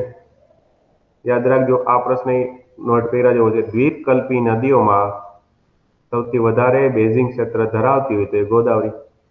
અને આ નદીનો 50% ભાગ ક્યાં? તો કે મહારાષ્ટ્રમાં વહાણ છે એનું. અને બાકીનું ક્ષેત્ર મધ્યપ્રદેશ અને આંધ્રમાં. હવે આની શાખા નદીઓ ઉદાહરણ તરીકે પૂર્ણા, વર્ધા, પ્રાણહિતા એક્ઝામ પૂછાઈ ગઈ છે. પૂર્ણા, વર્ધા, પ્રાણહિતા અને માંજરા અને વેનગંગા અને પેનગંગા. આટલી નદીઓ છે મહત્વની છે શાખા નદીઓમાં. પૂર્ણા, વર્ધા, પ્રાણહિતા, માંજરા, વેનગંગા અને પેનગંગા. ગોદાવરી નદીનો પ્રવાહ માર્ગ લાંબો અને બેઝિન ક્ષેત્ર વિસ્તૃત છે. એટલા માટે એને શું કહેવામાં આવે છે? દક્ષિણ ભારતની ગંગા અથવા દક્ષિણની ગંગા ગોદાવરી. ગંગા જેવું વિશાળ તંત્ર ધરાવે છે અને દ્વીપકલ્પની સૌથી મોટી નદી, એટલા માટે દક્ષિણની ગંગા પણ આપણે કહી છીએ. દ્વીપકલ્પની નદીઓમાં સૌથી વધારે. અને ક્યાંથી? મહારાષ્ટ્રના નાસિક જિલ્લામાંથી એનું વહેણ નીકળે છે અને બંગાળની ખાડીને મળી જશે. 50% ક્ષેત્ર છે મહારાષ્ટ્રમાં. ત્યાર પછી મહાનદી, અને એકાની વિશેષતા છે ફાટ ખીણમાં થઈને વહે છે. યાદ રાખજો, આમાં લખેલું નથી પણ આપણે તો યાદ રાખશું, બરાબર. ત્યાર પછી મહાનદીનું ઉદ્ગમ સ્થાન છત્તીસગઢની પહાડીઓમાં આવેલું છે અને ઓડિશામાંથી વહીને બંગાળની ખાડીને મળી જશે. અને 860 કિલોમીટર એનો પ્રવાહ છે. બેઝિન ક્ષેત્ર ક્યાં ક્યાં લાગુ પડશે? તો કે છત્તીસગઢ, ઝારખંડ અને ઓડિશા. છત્તીસગઢ, ઝારખંડ અને ઓડિશા. ત્યાર પછીની મહત્વની કૃષ્ણા નદી, તે મહારાષ્ટ્રના પશ્ચિમ ઘાટના મહાબળેશ્વર પાસેથી એનો પ્રવાહ નીકળે છે, જે 1400 કિલોમીટર જેટલી લંબાઈ ધરાવે છે. અને એની ટ્રિબ્યુટરી અથવા શાખા નદી કઈ કઈ છે? તુંગભદ્રા. તુંગભદ્રા એવી નદી છે કે તુંગ અને ભદ્રા 2 નદી સ્વરૂપો નીકળે છે અને આગળ જઈને બંનેનો સંયુક્ત પ્રવાહ તુંગભદ્રાના નામે ઓળખાશે. ત્યાર પછી કોઈના, ઘાટપ્રભા, મુસી અને ભીમા. અને એનો પ્રવાહ છે મહારાષ્ટ્ર, કર્ણાટક અને આંધ્રપ્રદેશમાં એનું રિવર બેઝિન ફેલાયેલું છે, કૃષ્ણા નદી. મહત્વની ચોથી નદી એની કાવેરી બેઝિન. પશ્ચિમ ઘાટની બ્રહ્મગીરીની પર્વતમાળામાંથી નીકળે છે અને 760 કિલોમીટર જેટલો લંબાઈ. અને મહત્વની નદીઓ કઈ? એની શાખા નદી તો કે અમરાવતી, ભવાની, હેમવતી અને કાલિની. અમરાવતી યાદ આવે છે કઈ? આંધ્રપ્રદેશનું શહેર છે અને પાટનગર પણ છે અમરાવતી. બેઝિન ક્ષેત્ર કયા કયા રાજ્યમાં લાગુ પડશે? તો કે કેરળ, કર્ણાટક અને તમિલનાડુમાં. તમિલનાડુના કોડલુરના દક્ષિણમાં કાવેરી પટ્ટનમમાંથી વહીને બંગાળની ખાડીને પડી જશે. અને આ સિવાય આ 4 મહત્વની નદી મેં તમને કીધી. ત્યાર પછીની આ જે વહેણ છે મોટાભાગનું ક્યાં છે? પૂર્વ તરફનું. અને એમાંય આના સિવાયની મહત્વની નાની નદી જોવા જાય તો દામોદર, બ્રહ્માણી, વૈતરણી અને સુવર્ણરેખા. બ્રહ્માણી, વૈતરણી, દામોદર અને સુવર્ણરેખા.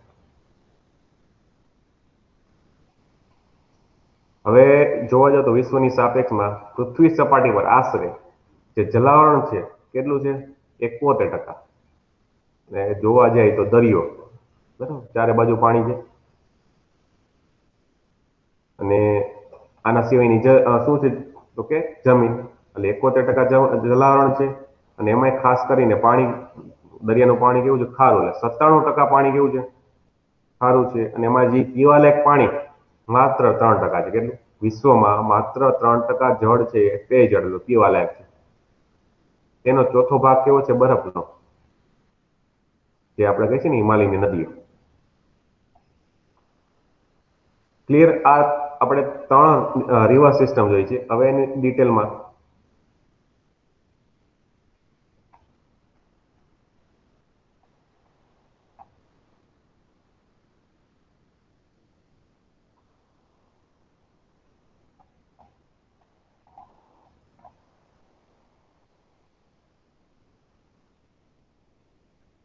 ઓકે, આ મેં તમને ટેક્સ્ટ બુક આધારિત કરાવેલું બરાબર. હવે તમને રેફરન્સ બુક આધારિત કરાવું.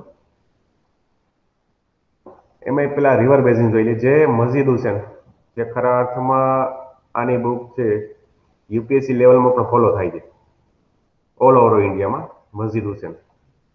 પણ એ ઇંગ્લિશ અને હિન્દીમાં બે જ ફોર્મમાં અવેલેબલ છે, એટલે થોડુંક વિદ્યાર્થીઓને તકલીફ પડે છે. પણ એમાંથી પણ શું છે, એના ડેટા પૂછાઈ છે. એટલે જો ઇંગ્લિશ અને હિન્દી ફાવતું હોય તો યુઝ કરવી. બરાબર.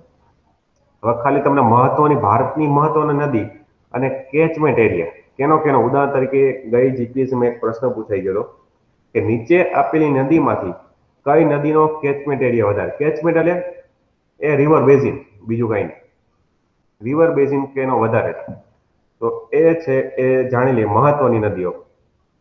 ગંગા, ઇન્ડસ એટલે સિંધુ, પછી ગોદાવરી, કૃષ્ણા, બ્રહ્મપુત્ર, મહાનદી, નર્મદા, કાવેરી, તાપી, પેન્ના, બ્રાહ્મણી, વૈતરણી, પછી મહાનદી, સાબરમતી, સુવર્ણરેખા. બરાબર. એટલે આ મહત્વની નદીઓ છે. જોવા જઈએ તો 14 જેટલી મહત્વની નદી છે. 14 જેટલી નદીઓમાં સૌથી વધારે છે કેચમેન્ટ એરિયા ગંગાનો. એટલે જ મેં તમને કીધું 2017માં પ્રશ્ન પૂછાઈ ગયો કે નીચેનામાંથી કયા વિસ્તારમાં વિશ્વની સૌથી વધારે વસ્તી વસે છે? તો ભારતના સાપેક્ષમાં એક્ઝામમાં પૂછ્યું હતું, એટલે સિંધુ ગંગાનો મેદાની પ્રદેશ. પણ વિશ્વના સાપેક્ષમાં પૂછે તો તમારે યાદ રાખવાનું એમેઝોન. ત્યાર પછી છે સિંધુ નદી. જો પર્સન્ટેજમાં જો ગંગા નદીનો 26.2% કેચમેન્ટ એરિયા છે. સિંધુ નદીનો 9.8, ગોદાવરી નદીનો 9.5%,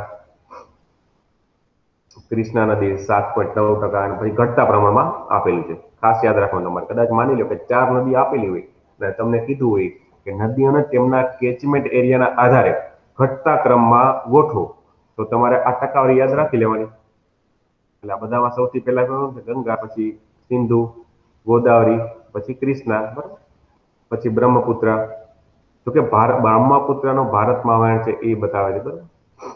મહાનદી, નર્મદા.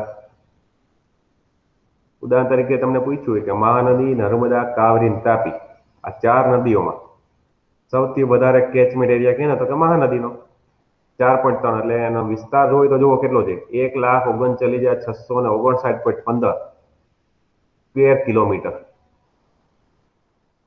અને આપણા નર્મદા નદી છે તો કે 92,670.51 સ્ક્વેર કિલોમીટર છે. બરાબર. એટલે આ લાઈનમાં યાદ રાખવું, મહાનદી, નર્મદા, કાવેરી અને તાપી. એટલે તાપી પેલા નહીં આવે, પેલા નર્મદા, પછી કાવેરી, પછી તાપી. આ એનો કેચમેન્ટ એરિયા થયો આખે આખો. આ ડેટા ખાસ કરીને યાદ રાખવા.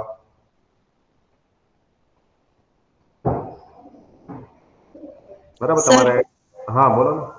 સર આ મજીદ હુસેન ની પીડીએફ મળે સર એની બુકની? આખી પીડીએફ તો ના હોય, પણ એના મેં ખાલી થોડાક ડેટા લીધા છે. એટલે એ તમને પછી શેર કરી દઈશ. આજે અમુક તમને કરાવું છું ને. હા, ટેલિગ્રામમાં કરી દેજો સર. ઓકે, કાંઈ વાત નહીં. પણ તો એ તમે થોડુંક નોટિંગ કરતા રહેજો. બરાબર. હા સર. ગંગા ઘણી વખતે કેવું છે, પછી ખાલી આપણે પીડીએફ જ શેર કરી, પણ અમુક વખતે જોવાતી નથી, પીડીએફ નો ઢગલા થઈ જાય. તો ક્યારેક ક્યારેક તમે સાથે જો નોટ પેન લઈને બેઠા હોય તો સાથે સાથે નોટ કરતું રહેવું. હા સર. હા, બરાબર. આ તમને એક્ઝામમાં ઉપયોગી છે. એટલે એકવાર તમે નજર મારી લ્યો. 1 થી 10 જોઈ લો પેલા, 1 થી 10.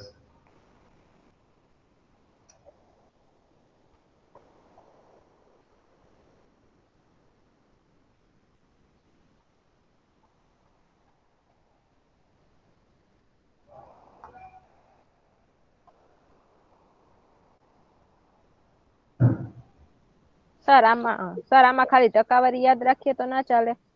ટકાવારી ચાલશે. કારણ કે તમને કોઈ આ ડેટા નહીં પૂછે એરિયા કેટલો છે. એટલે મીન્સ કે તમે એરિયા યાદ રાખો કે ટકાવારી બે એક જ કહેવાય. તમારે અલ્ટિમેટલી શું યાદ રાખવાનું છે કે કેનો કેચમેન્ટ એરિયા વધારે છે. રેડી? Okay sir. એટલે તમારે કદાચ નોટ કરવું હોય તો ટકાવારી કરજો, કારણ કે આ આંકડા બહુ વધારે છે. આ આંકડાને યાદ રાખવાની જરૂર નથી.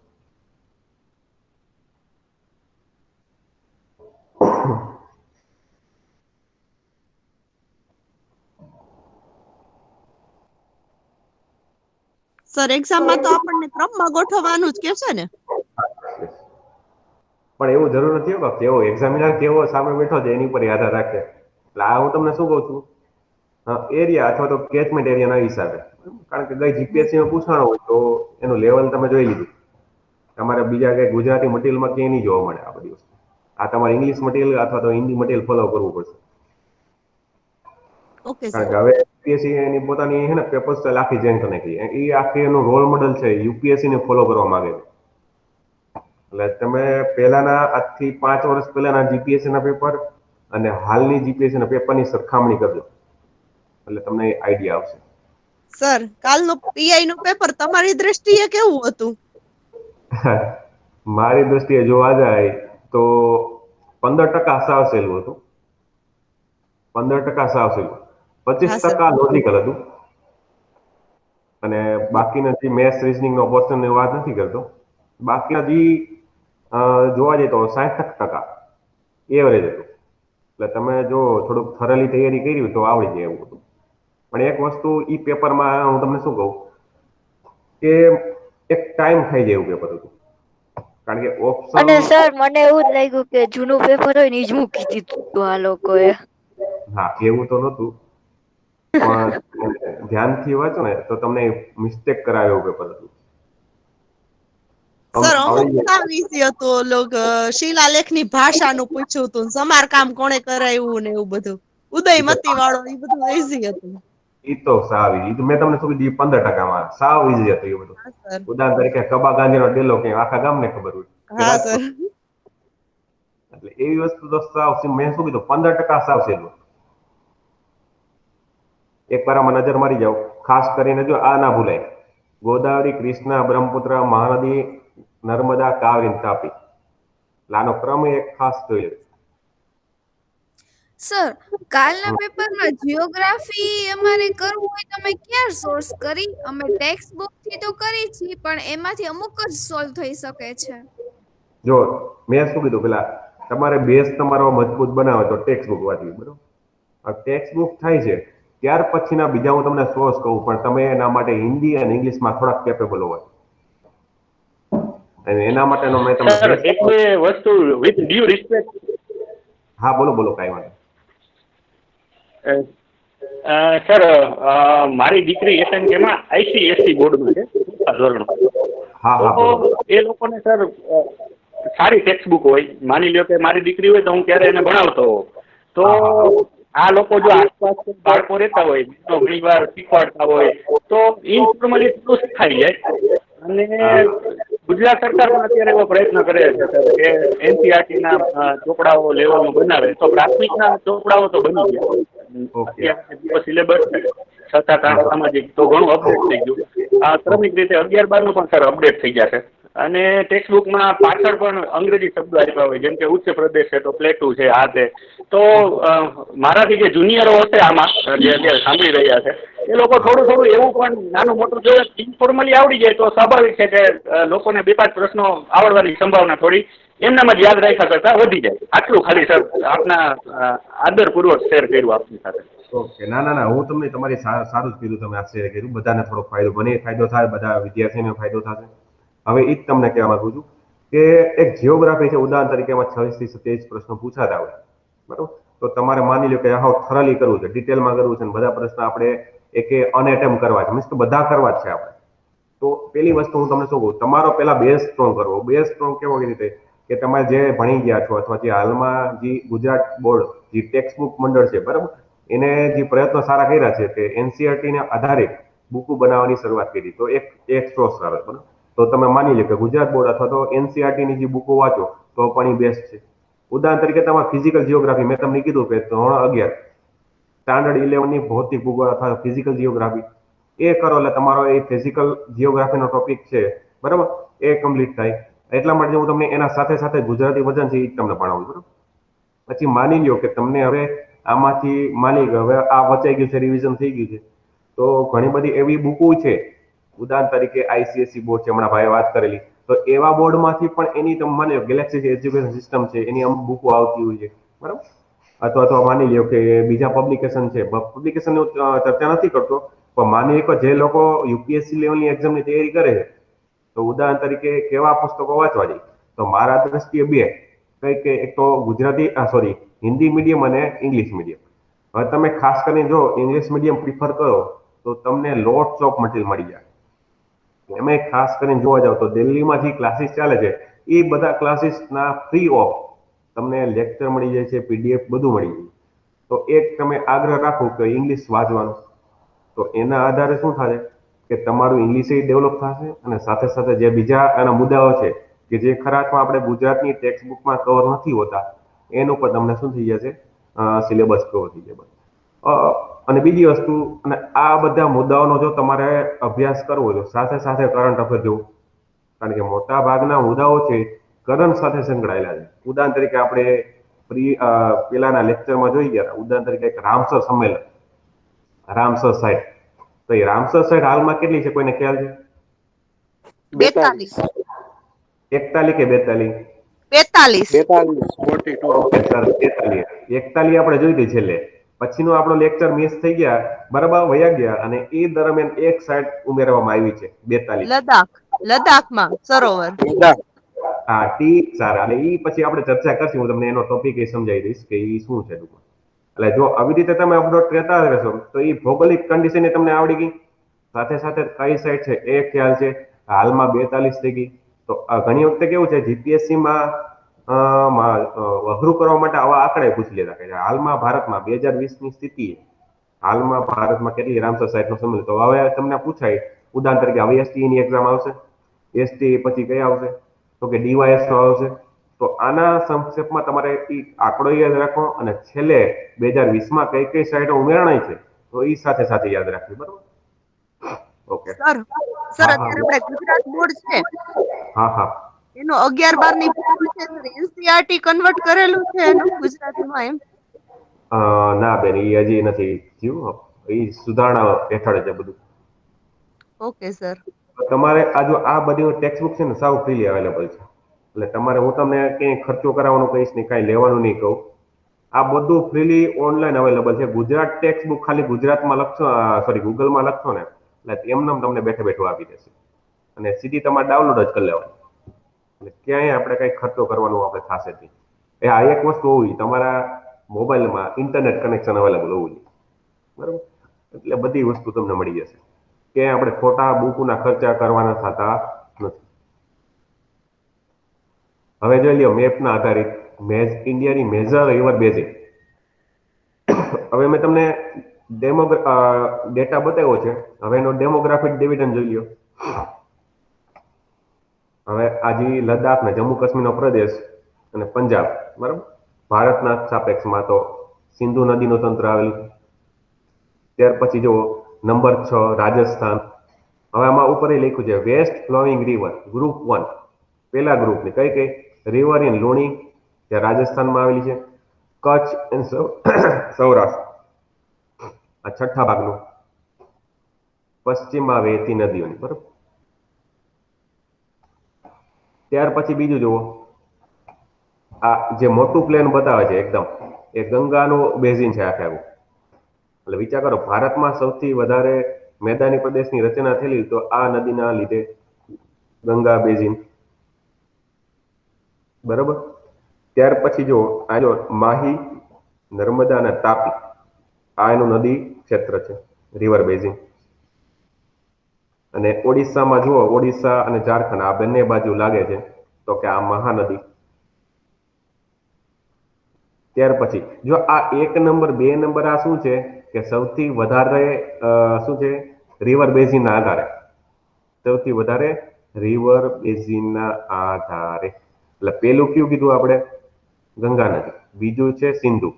ત્રીજું આપણે વાત કરી દક્ષિણ ભારતની સૌથી મોટી કઈ? તો કે ગંગા, સોરી ગોદાવરી, દક્ષિણ ભારતની ગંગા. 4 નંબર કૃષ્ણા નદી. પછી ત્યાર પછી જોવું હોય તો 5મા નંબરે બ્રહ્મપુત્રા બેઝિન આવે છે. બ્રહ્મપુત્રા, અરુણાચલ પ્રદેશ, આસામ.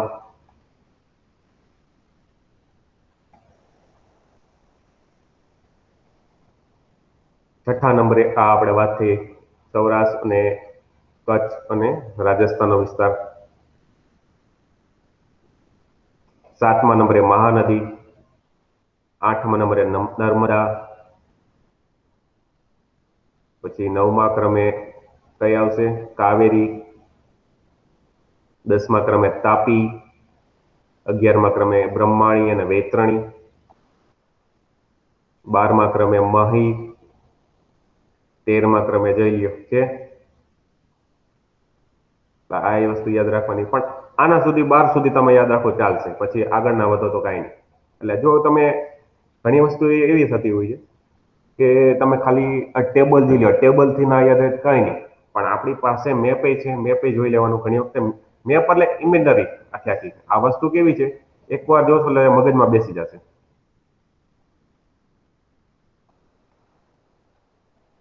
ગ્રુપ 1માં છે રિવર બિટવીન મહાનદી અને પેન્નાર. આ ગ્રુપ 1ની નદીઓ છે. પછી વેસ્ટ ફ્લોઈંગ રિવર ગ્રુપ 2માં આવે છે. River flowing south of Tapi, તાપીની દક્ષિણ બાજુએ. હજી આ ડોટેડ લાઈન કર્યા છે એ કેવું છે? પશ્ચિમ બાજુમાં પ્રવાહની નદી છે. અને જ્યારે ઊભા લીટા કર્યા છે બરાબર વર્ટિકલ, તો એ પૂર્વ બાજુ ઈસ્ટ ફ્લોઈંગ રિવર. હવે તમને ખ્યાલ આવી ગયો? આ ડોટેડ લાઈન છે બધી, તો એ પશ્ચિમ બાજુ વહેતી નદીઓ છે, જ્યારે વર્ટિકલ લાઈન છે ઊભા લીટાની એ પૂર્વ બાજુ વહેતી નદીઓ છે. એટલે પૂર્વ બાજુ વહેતીમાં કઈ આવશે? પેન્નાર આવશે, પછી કાવેરી આવશે, સોરી અવળિયા બરાબર, બ્રહ્માણી વૈતરણી આવશે બરાબર. આખું નદી તંત્ર આવી ગયું. આ કઈ બાજુ છે? પૂર્વ બાજુ વહેતી નદીઓ. હજી એક વાર જોઈ લ્યો ઉપરથી.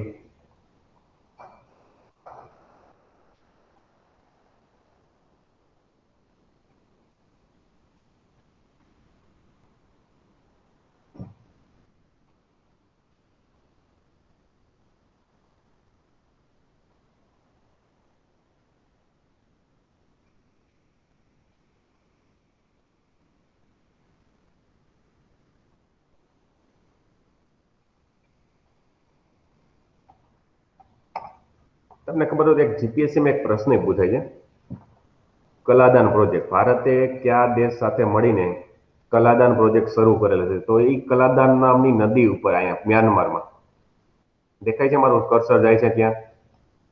હા સર. હા, મ્યાનમારમાં. તો આ એક પ્રશ્ન પૂછાઈ ગયો છે. કલાદાન પ્રોજેક્ટ કલાદાન નામની નદી ઉપર ભારતના સહયોગથી ક્યાં? મ્યાનમાર અને ભારતને જોડવા માટે.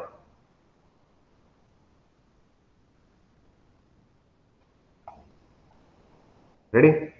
ઓકે. હા, ચાલો વાંચી જાઓ ઇંગ્લિશમાં.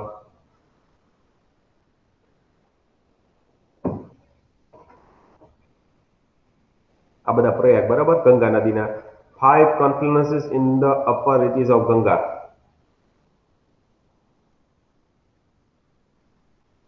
એટલે વિષ્ણુ પ્રયાગ છે એ અલકનંદા ધોળી ગંગા. એટલે અલકનંદા ક્યાં?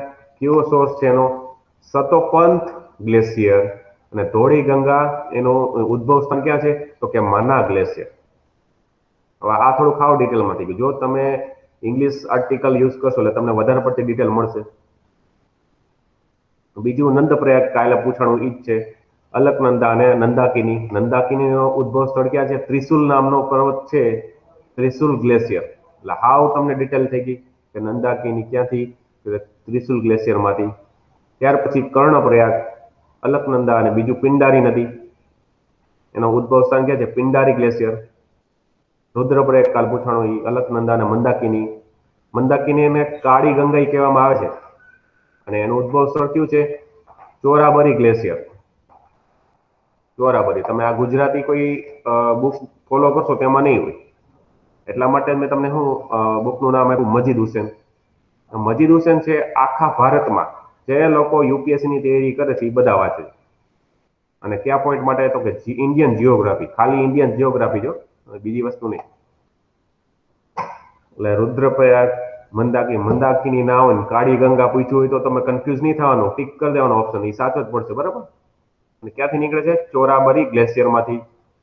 અને ત્યાર પછી જે છેલ્લો પૂછાણો તો ચોથો ઓપ્શન આપણો દેવપ્રયાગ, અલકનંદા અને ભાગીરથી. ભાગીરથી ક્યાંથી નીકળે છે?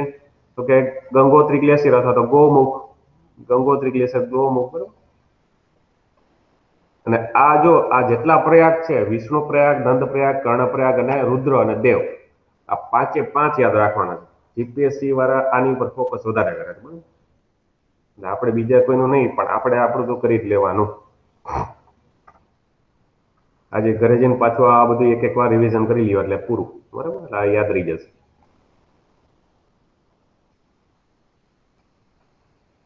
જો આ જે સંગમ સ્થળ બતાવે છે, આ બાજુથી એક નદી આવે છે અલકનંદા, અને આ બાજુથી ભાગીરથી. આ બંનેનો સ્થળ છે એ દેવપ્રયાગ પાસે, બરાબર.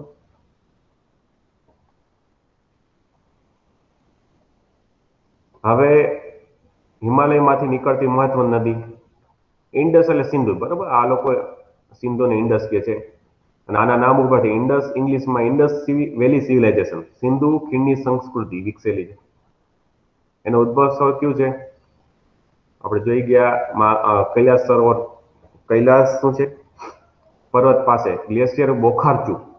આ બોખારચુ યાદ રાખજો કે સિંધુ નદીનું ઉદ્ભવ સ્થળ નું સ્થળ કયું? તો કે બોખારચુ ગ્લેશિયર, કૈલાસ પર્વતની બાજુમાં.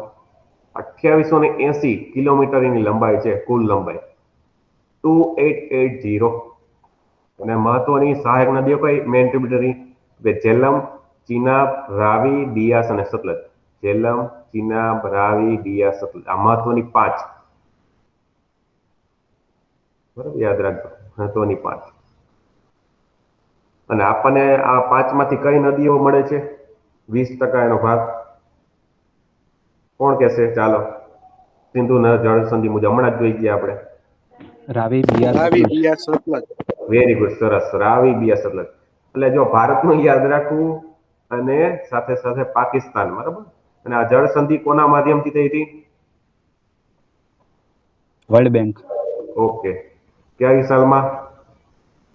1960, 19 સપ્ટેમ્બર. ઓકે, સરસ, વેરી ગુડ. બસ આવી રીતે તૈયારી રાખો એટલે કોઈ પણ એક્ઝામ છે એ તમે ક્રેક કરી શકવા તૈયાર થઈ જશે, બરાબર. એટલે આ શું થયું? ઇન્ડસ અથવા સિંધુ. ત્યાર પછી ઝેલમ. ઝેલમ નદી એનું ઉદ્ભવ સ્થળ ક્યાં છે? જમ્મુ કાશ્મીરની ખીણમાં આવેલું ચશ્મા વેરીનાગ. વેરીનાગ યાદ રાખજો, Chashma Verinag in the Kashmir valley. 725 kilometre છે, પણ ભારતમાં એનો સ્ત્રાવ કેટલો છે? 165 કિલોમીટર. અને કેટલી સહાયક નદી છે? ઘણી બધી છે. સંદ્રણ, બ્રિંગી, અરિપત, રામબીરા, રોમુહી, સસરા, નલ્લા, બરાબર, નલા વિડાર, નલા સિંધ, નલા વિસો, દૂધ ગંગા ને પાહોર. ઘણા અઘરા નામ છે, એક વાર વાંચી જાવજો.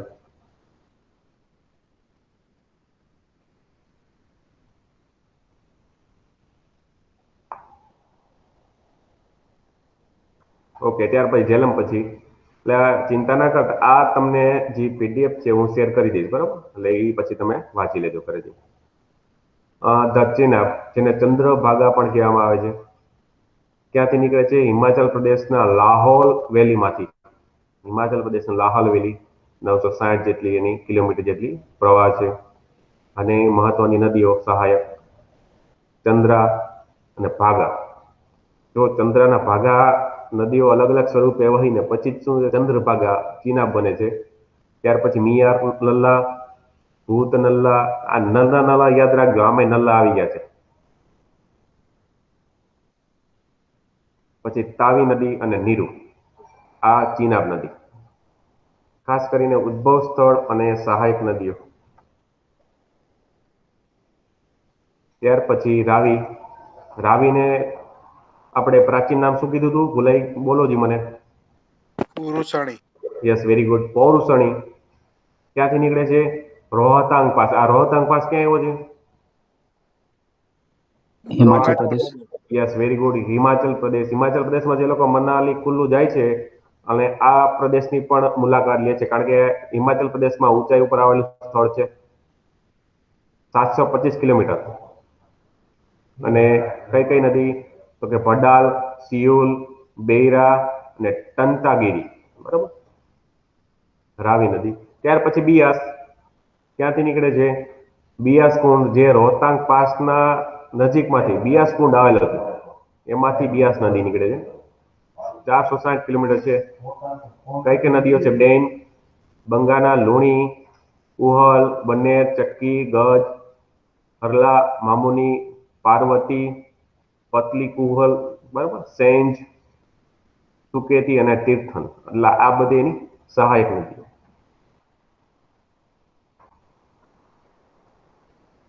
ત્યાર પછી સતરદી, સતલુજ નદી, માનસરોવર નજીક રાકસ નામના સરોવરમાંથી નીકળે છે. રાકસ સરોવર અથવા રાકસતાલ. 1450 કિલોમીટર છે અને ટોટલ 1450. ભારતમાં વાયણ ક્ષેત્ર છે 1050. એની સહાયક નદી જોઈ લ્યો: બાસ્પા, સ્પીતિ, નોગલી, ખાડ અને સોઆલ.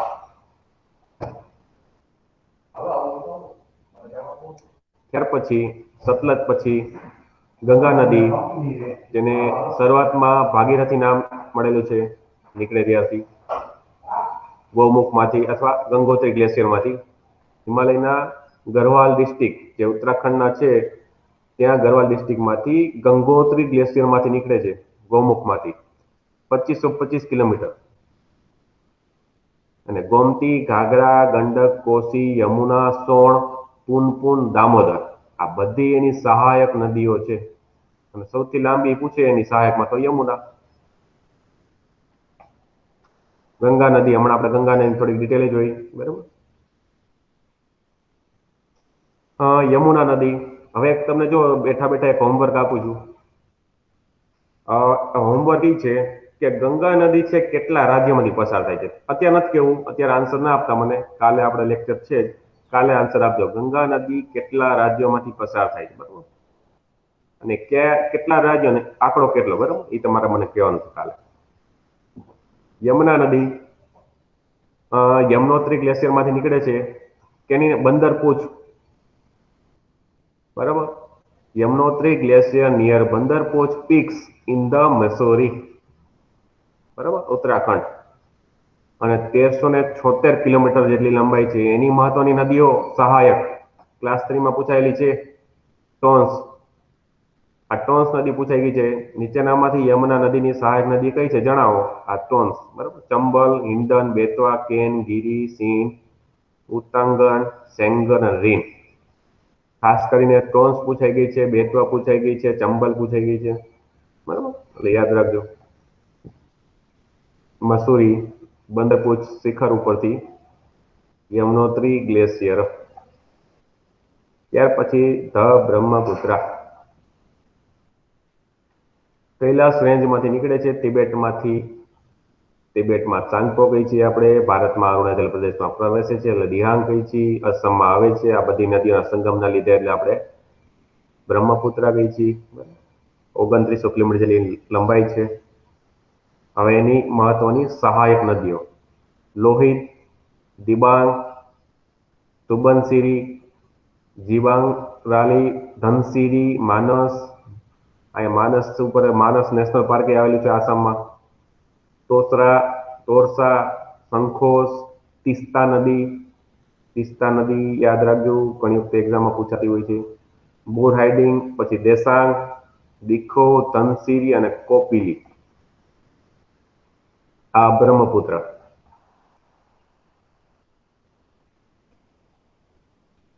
આ એકવાર પાછી વાંચી જાવજી. હિમાલયની રિજિયનમાંથી નીકળતી. ફટાફટ એકવાર રિકેપ કરી લ્યો. ચાલો સ્ક્રીન તમારી સામે રાખું છું.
ફટાફટ રિકેપ કરીએ ચાલો.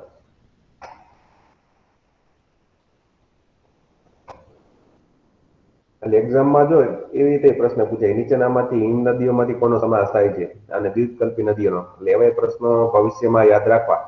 એટલે આપણે જે નદી તંત્ર ભણતા એટલે હિમાલયની નદી તંત્ર આખું જોઈ લેવાનું અને દ્વીપકલ્પી નદી તંત્ર, બરાબર. એટલે કાંઈ પછી એમાંથી બાકી રહીએ.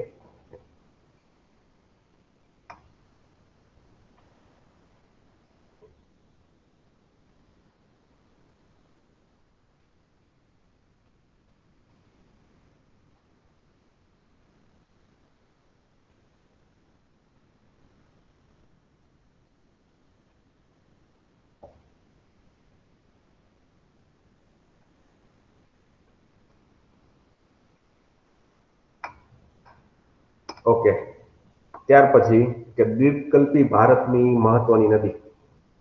એટલે શું કીધું છે? Major river of peninsular of India. દ્વીપકલ્પી ભારતની મહત્વની નદી ગોદાવરી, કૃષ્ણા, નર્મદા, મહાનદી, કાવેરી, તાપી, બરાબર. આ મહત્વની. એમાં પેલી કઈ ગોદાવરી ક્યાંથી નીકળે? મહારાષ્ટ્રના નાસિક જિલ્લાના ત્રંબકના ડુંગરમાંથી, ત્રંબક પ્લેટ, બરાબર. મહારાષ્ટ્રના નાસિક જિલ્લાના ત્રંબકના ડુંગરમાંથી નીકળે છે. 1465 કિલોમીટર જેટલી એને શું છે હાઈટ, લંબાઈ છે. અને મહત્વની સહાયકમાં સબરી, ઇન્દ્રાવતી, પેનગંગા, વર્ધા, પ્રાણહિતા, પૂર્ણા, વૈનગંગા, માંજરા, તીર્ણા, પ્રાણહિતા અને મહોર, બરાબર. આ બધી શું છે? મહત્વની એની સહાયક નદીઓ છે. પેનગંગા, વેનગંગા યાદ રાખજો. પૂર્ણા, વર્ધા અને પ્રાણહિતા. ચાર ખાસ કરીને પેનગંગા, વેનગંગા, પૂર્ણા અને પ્રાણહિતા. ગોદાવરી. ત્યાર પછી કૃષ્ણા મહારાષ્ટ્રમાં ક્યાંથી? તો કે મહાબળેશ્વરના ડુંગરમાંથી નીકળે છે. મહાબલેશ્વરના ડુંગર માંથી, બરાબર. 1400 કિલોમીટર જેટલી હાઈટ છે. મહત્વની સહાયક મુસી, મુનેરુ, કોઈના, નીરા, મુથુમુલા, સીના, કંગના, ભીમા નદી, ભીમા યાદ રાખજો. ઘાટપ્રભા યાદ રાખજો. ઘાટપ્રભા, માલપ્રભા, નીરા, પંચગંગા, દૂધગંગા યાદ રાખજો. અને તુંગભદ્રા. તુંગભદ્રા, દૂધગંગા, ઘાટપ્રભા, ભીમા આવી નદીઓના ઉલ્લેખ થયેલા છે એક્ઝામમાં. કૃષ્ણા નદી. ત્યાર પછી નર્મદા જોઈ ગયા આપણે, અમરકંટક 1310 કિલોમીટર. હેરાન, ઓરસંગ, બરનાથ, કોલાર, બુરહન, બંજાર, સાર, શક્કર, દુધી, તાવા અને કુંડી. હવે એક બીજો પ્રશ્ન તમને કહેવા માંગુ છું. ગઈકાલે એક્ઝામમાં નર્મદા નદી રિલેટેડ એક પ્રશ્ન હતો, આપણે જોઈ ગયા એના સિવાયનો. કયો હતો? યાદ છે કોઈને? એક તો ફાટ ખીણવાનો નહીં, ફાટ ખીણ સિવાયનો. ચાલો, આટકતરી રીતે પ્રશ્ન હતો નર્મદાનો. કોઈને યાદ છે? સૌની યોજના. Very good, very good. સૌની યોજનાનો એક પ્રશ્ન હતો. મને ઈચ્છા થાય છે તમને સૌની યોજના બતાવું. ચાલો પેલા એક સૌની યોજના બતાવી દઉં છું. થોડાક વેઇટ કરો, તમને એક પીડીએફ બતાવું. સૌની યોજના આ દેખાય છે પીડીએફ તમને? હા. સૌની. હવે તમે મને એમ કહો કે સૌની યોજનાની જે 4 લિંક આપી હતી એમાં ઓપ્શન તમે કયો સાચો કર્યો? 4 એ 4, 1 2 3, 1 2 કે માત્ર એવું કઈક હતો? કયો ઓપ્શન કર્યો છે તમે? 4 એ 4 સાચી જ હતી સર. ના ભાઈ, 4 સાચી નહોતી. 1 2 3 જ સાચી હતી. ચોથી છે ને એ મહેસાણામાં બતાવી દીધી. મહેસાણા નહીં પણ સુરેન્દ્રનગર થી જુનાગઢ છે. મહેસાણા થી સુરેન્દ્રનગર. હા. એટલે હું તમને જ બતાવું છું. હવે આપણે એક આ જોઈ લઈએ આપણે, કારણ કે નર્મદાની જે કેનલમાંથી જે સૌરાષ્ટ્રના 115 ડેમ ભરવાની યોજના છે એ સૌની યોજના. સૌની યોજનાનું પૂરું નામ કોઈને ખ્યાલ છે? સૌરાષ્ટ્ર નર્મદા અવતરણ ઇરિગેશન યોજના, બરાબર. આખું ફૂલ ફોર્મ છે. કાંઈ વાંધો નહીં. હવે એમાં જો આ લિંક આવી, લિંક 1, લિંક 2, લિંક 3, લિંક 4. હવે લિંક 1 જો ક્યાંથી ક્યાં સુધી છે? તો કે મચ્છુ બે ડેમ, મોરબીના મચ્છુ બે ડેમ થી જામનગરનો સાની ડેમ. એટલે જામનગર આવી ગયું. મોરબીથી જામનગર પેલો લિંક. બીજી લિંક ક્યાંથી ક્યાં છે? સુરેન્દ્રનગર ધોળી ધજા ડેમથી આ અમરેલીનો જુનાગઢનો રાયડી ડેમ, અમરેલીનો રાયડી ડેમ. એટલે પેલું કયું આવશે? મહેસાણાથી અમરેલી નહીં, પણ કયું? સુરેન્દ્રનગરથી અમરેલી. ચોથો જે ઓપ્શન હતો એ ખોટો. એટલે 1, 2, 3. ત્રીજી લિંક છે ક્યાંથી ક્યાં? જો સુરેન્દ્રનગરના ધોળી ધજા ડેમથી ક્યાં? વેણુ ડેમ, જામનગર. ચોથી લિંક છે ભોગાવોથી ક્યાં સુધી? હિરણ ડેમ. ભોગાવોથી ક્યાં? હિરણ. એટલે આ જુનાગઢ આવશે, હિરણ ડેમ. હવે હું તમને ચારે ચાર લિંક બતાવું. આ પછી જોઈ લેજો, પણ લિંક જોઈ લે પેલા આપણે. જો પેલી લિંક મોરબી જિલ્લાના મચ્છુ 2 થી જામનગર જિલ્લાના સાની ડેમ સુધી. એટલે પેલી લિંક સાચી છે, મોરબી થી જામનગર, એટલે એ સાચું. ચાલો બીજું કહું તમને, સુરેન્દ્રનગર જિલ્લાના લીમડી ભોગાવો 2 થી અમરેલી જિલ્લો રાયડી ડેમ, એટલે ઈ સાચું પડે. પણ ખરા અર્થમાં આ જ વસ્તુ કેવી છે? આ ચોથો ઓપ્શન હતો. અહીંયા મહેસાણા હતો. મહેસાણા આવે તો કે ના આવે? એટલે ઈ ચોથો ઓપ્શન છે, આ ખોટો. ના સર ઓપ્શન તો આ બરોબર જ હતો. ચોથો ઓપ્શન હતો મહેસાણા થી જુનાગઢ, એવો હતો. ઈ નો આવે ને સર? આ સોરી, એટલે મને અત્યારે ક્વેશ્ચન મને યાદ નથી શું છે. આ તો તમને ખાલી કહી દઉં છું. ચારે ચાર લિંક જોઈ લો પેલા. સુરેન્દ્રનગર જિલ્લાના લીમડી ભોગાવો 2 થી અમરેલીના રાયડી સુધી, આ લિંક બીજી. લિંક ત્રીજી સુરેન્દ્રનગર જિલ્લાના ધોળી ધજાથી રાજકોટ જિલ્લાના વેણુ 1 સુધી. અને ચોથી લિંક સુરેન્દ્રનગર જિલ્લાના લીમડી ભોગાવો 2 થી જુનાગઢના હિરણ 2. ઓકે, આ જતો ઓપ્શન. આમાં ચોથામાં ઓપ્શન એમ હતો મહેસાણા થી જુનાગઢ, એમ હતું. મહેસાણા આવે જ નહીં, એટલે ઈ સીધું ખોટું થઈ ગયું. હા બરોબર. એટલે આ સૌરાષ્ટ્ર નર્મદા અવતરણ ઇરિગેશન યોજના છે, તમારે ખાસ કરીને યાદ રાખવા જેવી છે. મહત્વની યોજના છે. સૌરાષ્ટ્રના આપણે 115 ડેમ ભરવાની યોજના છે, અને 115 ડેમ ભરી દીધા આપણે. અને આનું ઉદઘાટન આપણા મોદી સાહેબ કરી ગયા હતા, ખ્યાલ છે ને? એટલે આ મહત્વનું છે. જો આ યોજના હેઠળ ચારે લિંક મળી આશરે 230 કિલોમીટર લંબાઈના 5 કેનાલ કામો માર્ચ 2014 થી શરૂ થઈ ગયા હતા. અને વર્ષ 2017-18 જે બજેટમાં સૌની યોજનાનો બીજો તબક્કો ચાલુ થઈ ગયો હતો. અને આજી એક ડેમી એક લાલપરી, ભીમગામ અને આકડિયાના જળાશયો વર્ષ 2017-18 ભરી દેવામાં આવ્યા. અને લિંક 4 નું જસદણ ખાતે આપણા રાષ્ટ્રપતિ આવીને ઉદઘાટન કરી ગયા હતા. શ્રી રામનાથ કોવિંદ છે એ આ ચોથી લિંક નું ઉદઘાટન કરી ગયા હતા. ચાલો હવે પહેલેથી તમને બતાવું.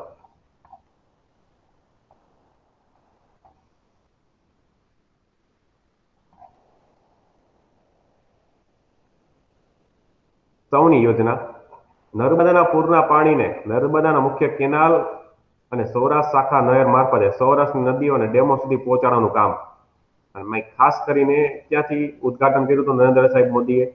તો કે 30 ઓગસ્ટ 2016 રોજ રાજકોટ જામનગર હાઈવે ઉપર એક સણોસરા ગામ આવ્યું છે, ત્યાં ધ્રોલ તાલુકાનું, જામનગર જિલ્લાના ધ્રોલ તાલુકાના સણોસરા ગામ ખાતેથી. અને આજે 3 ડેમથી સુરત, બરાબર? એટલે પ્રધાનમંત્રી નરેન્દ્રભાઈ મોદીએ આનું ઉદઘાટન કર્યું હતું. સૌની યોજનાનું પૂર્ણ નામ છે સૌરાષ્ટ્ર નર્મદા અવતરણ ઇરિગેશન યોજના. ક્લાસ 3 માં અવારનવાર એક્ઝામમાં ફૂલ ફોર્મ પૂછાઈ ગયું છે.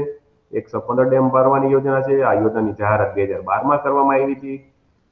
અને હજી એક વાર આ તમે લિંક જોઈ લો, ખાલી મેપમાં જોઈ લો. ચાલો, લિંક 1, લિંક 2, લિંક 3 અને લિંક 4. તમારે ખાલી અત્યારે જિલ્લા યાદ રાખજો. લિંક 1 છે મોરબી જામનગર, લિંક 2 છે સુરેન્દ્રનગર અમરેલી, લિંક 3 છે સુરેન્દ્રનગર પાછું જામનગર, લિંક 4 છે પાછું સુરેન્દ્રનગર અને ત્યાં સુધી સુરેન્દ્રનગર ભોગાવોથી જુનાગઢ.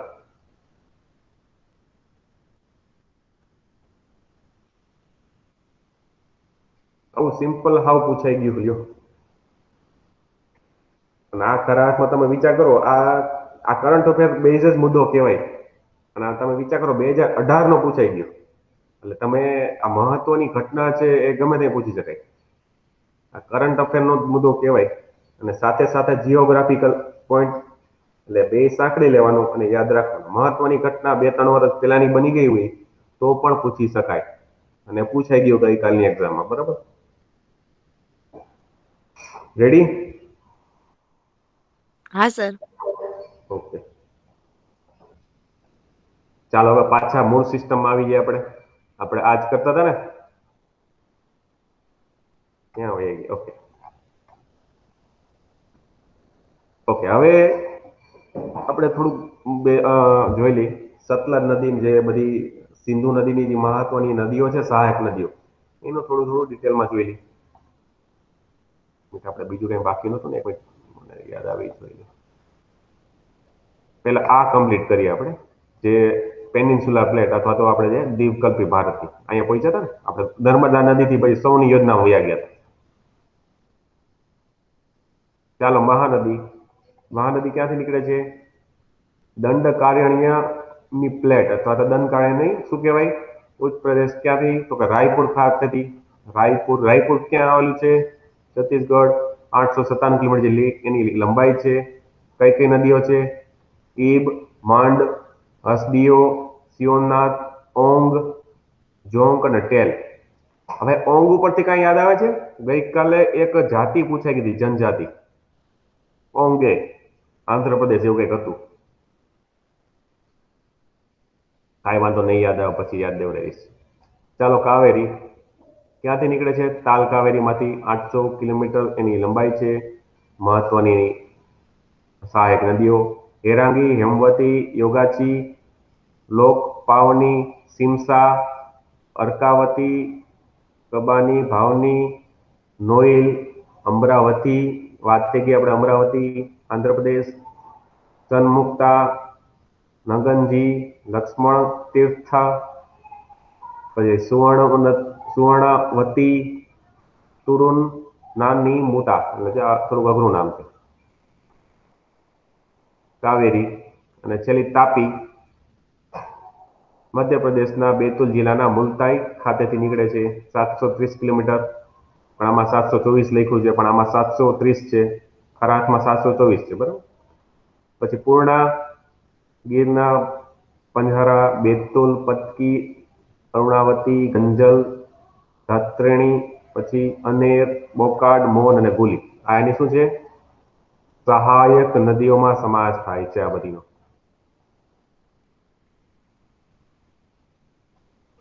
આટલું ક્લિયર? આ કઈ છે? દક્ષિણ ભારતની ગોદાવરી, કૃષ્ણા, નર્મદા, મહાનદી, કાવેરી ને તાપી.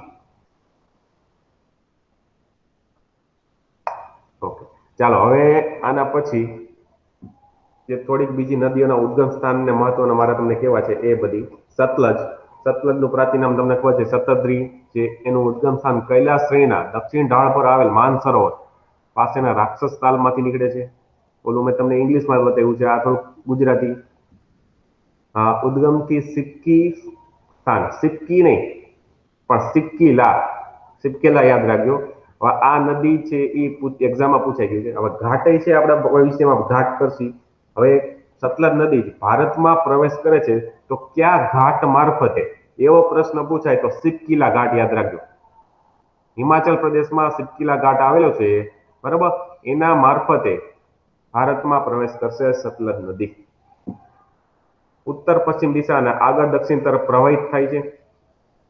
સતલજ નદી જાસ્કર શ્રેણીને છેદીને સિપકીલા સ્થળે ભારતમાં પ્રવેશ કરે છે. જોયું? જાસ્કર શ્રેણીને છેદીને સિક્કી સ્થળ એટલે સિપકીલા ઘાટ.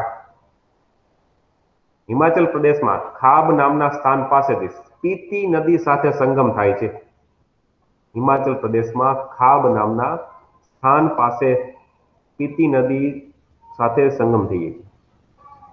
ત્યાર પછી શિવાલિક શ્રેણીઓને તે રોપડ, જે પંજાબમાં રોપડ પાસે પાર કરે છે ને ત્યાં આ સ્થાન પર ભાખરા નાગલ બંધ બાંધવામાં આવેલો છે સતલજ નદી ઉપર. ભાખરા બંધ અલગ અને નાગલ અલગ, બે બંધ અલગ અલગ છે. કઈ શ્રેણી? શિવાલિક શ્રેણી. જે ભારત તરફની જે શ્રેણી છે હિમાલયની, એને શિવાલિક શ્રેણી કહેવામાં આવે છે, બરોબર. કપૂરથલાના દક્ષિણ પશ્ચિમ હોવાથી આ બિયાસ નદીને મળી જાય છે, તથા સંયુક્ત ધારા પઠાણકોટ પાસે સિંધુ નદીને મળી જશે. અને ભારતમાં આની લંબાઈ 1050 છે અને અસર કરતા પ્રભાવનો વર્ગ છે 24,000 વર્ગ કિલોમીટર. કેનો? તો કે સતલજ નદી. ત્યાર પછી ચિનાબ નદી લાહુલમાં બળાલા ઘાટની વિરુદ્ધ દિશામાં ચંદ્રા તથા ભાગા નદીઓના રૂપમાં હિમ નદીઓથી બે અલગ અલગ નામના પ્રવાહથી નીકળે છે અને બંને પ્રવાહ ટોંડી નામના સ્થળે મળી જાય છે, એટલા માટે પછી એને ચંદ્રભાગા કહેવામાં આવે છે. તે મહાન હિમાલય અને પીર પંજાલ શ્રેણીના મધ્ય હિમાચલના ચાંબા જિલ્લામાં ઉત્તર પશ્ચિમ તરફ વહે છે અને કિશ્તવાર પર એક વિકટ વળાંક બનાવતી આ એક સંકીર્ણ ખીણના રૂપમાં પીર પંજાલ શ્રેણીને પાર કરતી પાકિસ્તાનમાં પ્રવેશી જાય છે. કઈ નદી? તો કે ચિનાબ નદી. ચિનાબનું પ્રાચીન નામ અસ્કિની. અને ભારતમાં એની લંબાઈ 1180 કિલોમીટર છે. એનું પ્રવાહ ક્ષેત્ર 26,755 ચોરસ કિલોમીટર. ત્યાર પછીની ઝેલમ, જેને વિતસ્તા આપણે કહી છીએ, પ્રાચીન નામ વિતસ્તા છે, એ કાશ્મીરમાં શેષનાગ, જે આપણે વેરીનાગ જોયું હતું ને, શેષનાગ સરોવરથી નીકળી ઉત્તર પશ્ચિમ દિશામાં કેટલા? તો કે 115 કિલોમીટરમાં વહીને જે મીઠા પાણીનું સરોવર આવેલું છે ભારતમાં, હુલર સરોવરમાં મળી જાય છે. અને કેની મધ્યમાં થઈ વહે છે? તો કે મહાન હિમાલય, જેને બૃહદ હિમાલય કહે છે, પીરપંજાલ શ્રેણી વગેરેના મધ્યમાં વહે છે. ત્યાર પછીનો પોઈન્ટ કે બારામુલ્લાથી, જે જમ્મુ કાશ્મીરમાં આવેલું છે, બારામુલ્લાથી થોડા આગળ જતા તે તીવ્ર ઢાળ પર 2130 મીટર ઊંડી ખીણ બનાવે છે. કાશ્મીરમાં તે પરિવહન અને વેપાર માટે પણ ઉપયોગી છે. આની લંબાઈ 400 કિલોમીટર અને પ્રભાવિત વર્ગ છે કેચમેન્ટ એરિયા 28,490 ચોરસ અથવા વર્ગ કિલોમીટર. રાવી નદી પોરુષણી પંજાબની સૌથી નાની નદી છે. એનું ઉદ્ગમ સ્થાન બંગાળ મેદાનમાં ધોળાધર શ્રેણીના ઉત્તરી ઢાળમાંથી છે.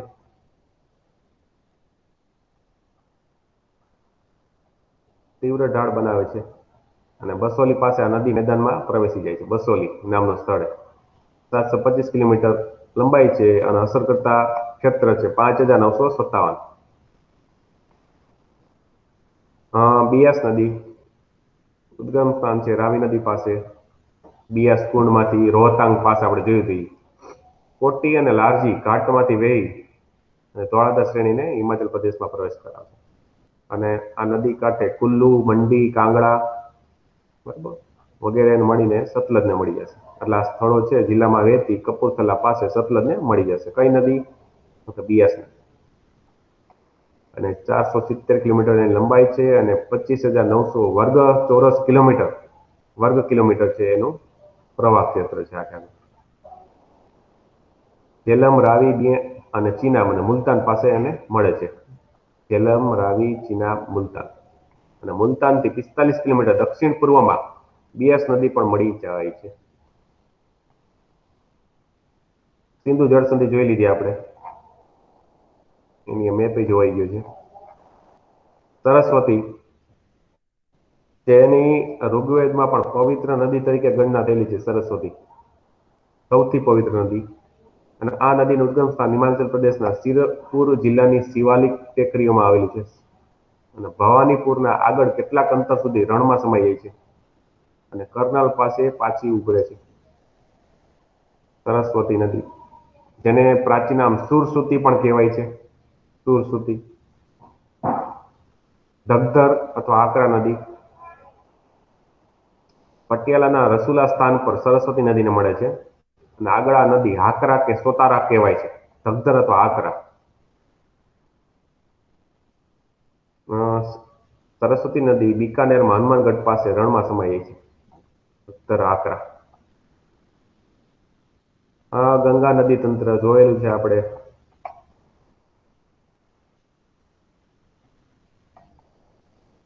જો નેપાળમાંથી કોસી આવે છે, બરાબર, ગંડક આવે છે, અરુણ પછી ભારતમાં પ્રવેશ કરશે અને ખાસ કરીને કોસી બિહારમાં આવશે અને મેન પ્રવાહ ગંગા નદીમાં પડી જશે.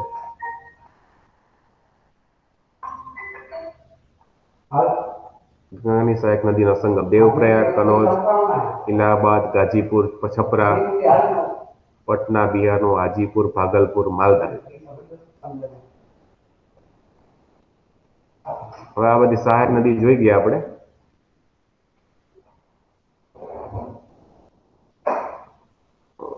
મોટા ભાગનું આ બધી વિવેચિત થશે આપણે. પણ ખાલી મારે તમને આનો જે મેપ છે પાછો એકવાર ઓર મેપ બતાવ્યો તો આ બીજો વાર મેપ જોઈ લ્યો પાછો ફટાફટ. વિષ્ણુપ્રયાગ, કર્ણપ્રયાગ, નંદપ્રયાગ, રુદ્રપ્રયાગ અને દેવપ્રયાગ, પછી ગંગા નદીના નામે ઓળખાશે. ઉત્તરાખંડના બરાબર ગંગોત્રી ગ્લેશિયરમાં નીકળે છે ભાગીરથીના નામે. વિષ્ણુપ્રયાગમાંથી ધોળી ગંગા અથવા કાળી ગંગા, અલકનંદા, ધોળી ગંગા. વિષ્ણુપ્રયાગ એટલે ધોળી ગંગા અને અલકનંદા. કર્ણપ્રયાગ છે પિંડા નદી અને અલકનંદા, નંદાકિની અને અલકનંદા નંદપ્રયાગ સાથે. પછી મંદાકિની અને અલકનંદા પડે એ રુદ્રપ્રયાગ સાથે. અને દેવપ્રયાગમાં ગંગા, અલકનંદા અને ભાગીરથી. એટલે સંયુક્ત પ્રવાહ પછી આગળ શું કહેવાશે? ગંગા નદી. એટલે ઉત્તરાખંડમાં આ નદીની હાઈટ છે 110 કિલોમીટર. એટલે ઉપરી ગંગા બરાબર ક્યાં સુધી? તો કે ગંગા નદી આગળ ઋષિકેશ, હરિદ્વારમાં નીકળે છે, વહે છે. ત્યાર પછી મધ્ય ગંગા બિજનોર ખાતે, નિમ્ન ગંગા છે એ નરોરા. ત્યાર પછી આગળ વધીને ફરુખાબાદમાં કનોજ, કનોજમાં પાછી બે સંગમ છે એનો, રામગંગા અને કાલીગંગા નદી. રામગંગા નદી અને કાલી નદી કનોજ પાસે મળે છે અને ગંગામાં પડી જાય. ત્યાર પછી આગળ યુપીમાં કાનપુર, ફતેહપુર. પછી હવે વાત કરીએ આપણે યમુનાની મહત્વની નદી છે. યમનોત્રી ગ્લેશિયરમાંથી નીકળે છે અને ઈ અલ્હાબાદ પાસે મળી જશે ગંગા નદીમાં. અને યમુનાની મહત્વની ચંબલ, બેતવા, કેન, સિંધ અને ઇન્ડસ.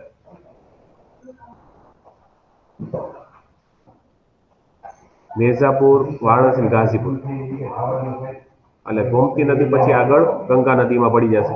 એટલે ઉત્તર પ્રદેશમાં એનું વહન છે 1450 કિલોમીટર. કેનું? તો કે ગંગા નદીનું.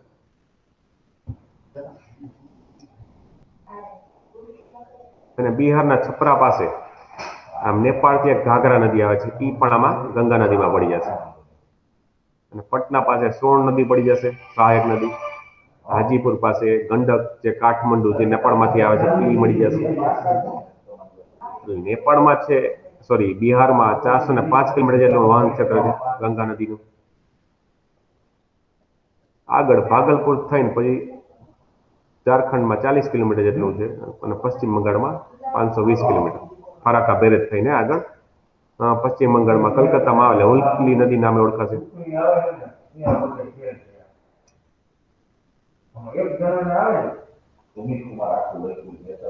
હવે આ જમના નદી એટલે બીજી એકેય નદી નથી, પણ કઈ છે? કઈ નદી? Yes, બ્રહ્મપુત્રા. એટલે કે પદ્મા નદી, એટલે પદ્મા નદી પશ્ચિમ બંગાળમાં પ્રવેશ કરશે ત્યારે ગંગા નદી અને પદ્મા અને જમુનાના બેનો સંગમ પછી બાંગ્લાદેશમાં મેઘના કહેવાશે.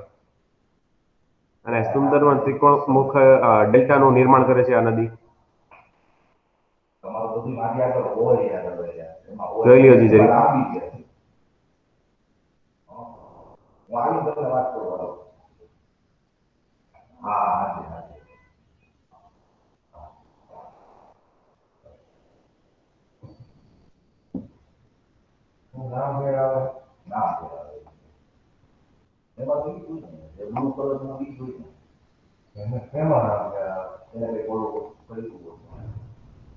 હવે આપણા નરેન્દ્ર મોદી સાહેબે વડાપ્રધાન નમામિ ગંગે પરિયોજના ચાલુ કરેલી છે.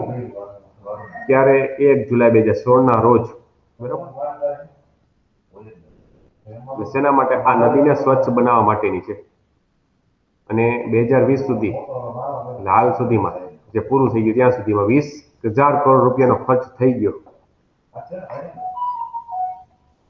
આ યોજના 100% કેન્દ્રીય ભાગીદારીથી ચલાવવામાં આવેલી.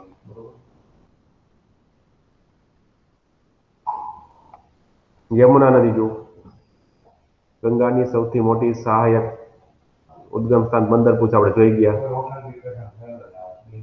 અને ઉત્તર બાજુ ટોન્સ નદી તો ફરી આગળ વહી જાય, ઘણું બધું આપણે જોવાઈ ગયું છે. ખાલી એનો મેપ જો યમુના નદી તંત્રનો. હવે તમારે યાદ રાખવાના શું છે કે આની ઉપર કેવા પ્રકારના બંધો જે બેરેજ આવેલા છે બરાબર. અને ખાસ કરીને સહાયક નદી હિમાલય ક્ષેત્ર, ખાસ કરીને ઉત્તરાખંડના યમનોત્રી ગ્લેશિયરમાંથી નીકળે છે. અહીંયા હથનીકુંડ પાસે, અને ખાસ કરીને અહીંયા પશ્ચિમી યમુના નહેર અને પૂર્વી યમુના નહેર માં એક તેજવાલ બેરેજ આવેલું છે, બંધ બાંધ્યો છે અહીંયા. આગળ જતા વજીરાબાદ બેરેજ આવે છે.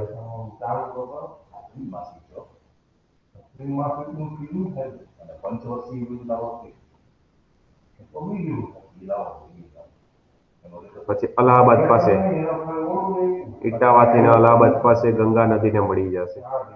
સંયુક્ત નદી ક્ષેત્ર 468 કિલોમીટર, અને એની બધી સહાયક નદીઓમાં ચંબલ, ઇન્દુ, બેતવા, વસાન અને કેન, આ બધી એની શું છે? સહાયક નદીઓ છે. પછી રામગંગા નાની નદી છે, નૈનીતાલ જિલ્લામાંથી નીકળે છે. 144 કિલોમીટર જેટલી લંબાઈ છે, અને કનોજ પાસે ગંગાને મળી જશે. 600 કિલોમીટર જેટલી લંબાઈ છે. 32,800 વર્ગ કિલોમીટર એનો પ્રવાહ ક્ષેત્ર છે. પછી કાલી અથવા શારદા નદી, ઉદ્ગમ સ્થળ મિલાન નામના ગ્લેશિયરમાં છે. મિલાન હિમ નદી એ ગોરી ગંગા કહેવાય છે. ગોળી ગંગા. અને ઉપરના ભાગમાં ધર્મા, લીસાર અને વગેરે જેવી મુખ્ય નદીઓ છે. અને આગળ જતા સરયુ અને પૂર્વી રામગંગા નદીઓ છે, પંચેશ્વર પાસે વળી જશે.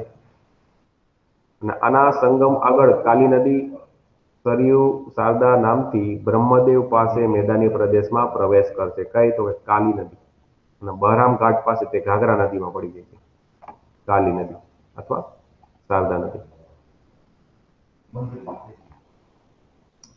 આ બ્રહ્મપુત્રનો મેપ, જે આ તિબેટમાં, જેમાં યુંગડુંગ નામનું ગ્લેશિયર છે, ત્યાંથી નીકળે છે. એટલે એના પ્રવાહ ક્ષેત્રમાં છાંગપો નામે ઓળખાશે.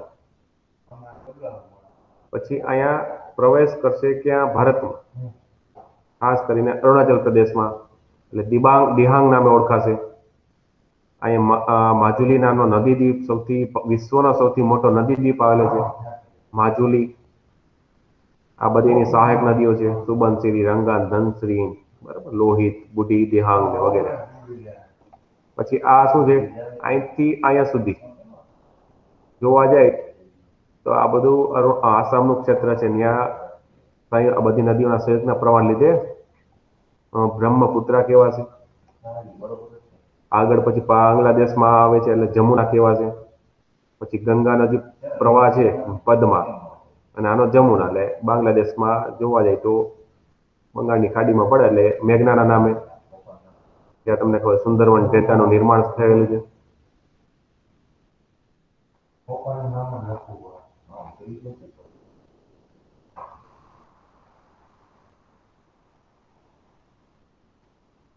વળી આ લખાણ જવા દે, આ બધું જોવાઈ ગયું છે આપણે. તે જમુના કહેવાય, પદ્મા કહેવાય. પછી દ્વીપકલ્પી નદીઓ અથવા પેનિન્સ્યુલર, આપણે જે ઇંગ્લિશ વર્ઝન જોયું, ગુજરાતી વર્ઝન. હવે જો આ નર્મદા, તાપી છે, જો પૂર્વથી પશ્ચિમ બાજુનું વહેણ બતાવે છે, આ બાજુ પૂર્વ બાજુનું વહેણ બતાવે છે. કઈ કઈ આવશે? જો કદાચ માની લો કે એક્ઝામમાં તમને કીધું હોય કે નીચે આપેલી નદીઓને ઉત્તરથી દક્ષિણના ક્રમમાં ગોઠવો, એવું એક્ઝામમાં પૂછી શકે છે.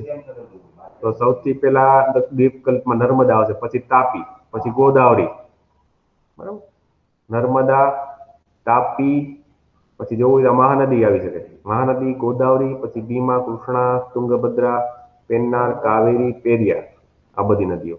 આનું પેરિયારનું જો પશ્ચિમ તરફનું વહેણ છે, પેરિયાર, ખાસ યાદ રાખો પેરિયાર. બાકી બધા જો કાવેરી છે તો પૂર્વ બાજુ વહેણ છે, કૃષ્ણા છે, ભીમા છે, બરાબર, પ્રવરા નદી છે, મહાનદી છે, બધાનું પૂર્વ બાજુ વહેણ છે.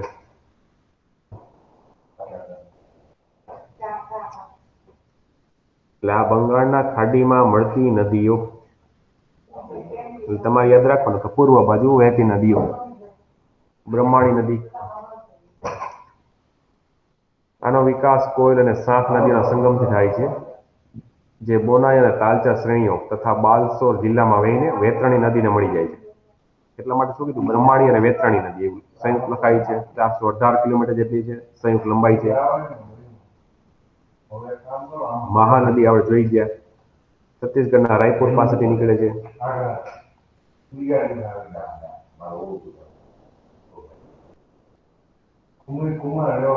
ઓકે હવે એક્ઝામમાં જો પૂછાય કે બિહારનો શોખ કયો તો કોસી આવશે પણ જ્યારે ઓડિશાનો શોખ કારણ કે વારંવાર શું છે વારે વિનાશ સર્જે છે તો ઓડિશાનો શોખ છે તો મહાનદી જ્યારે બિહારનું પૂછે તો કયું આવશે કોસી નદી બરાબર સોરો ઓફ ઓડિશા તો મહાનદી અને સોરો ઓફ બિહાર તો કોસી નદી આ બે યાદ રાખજો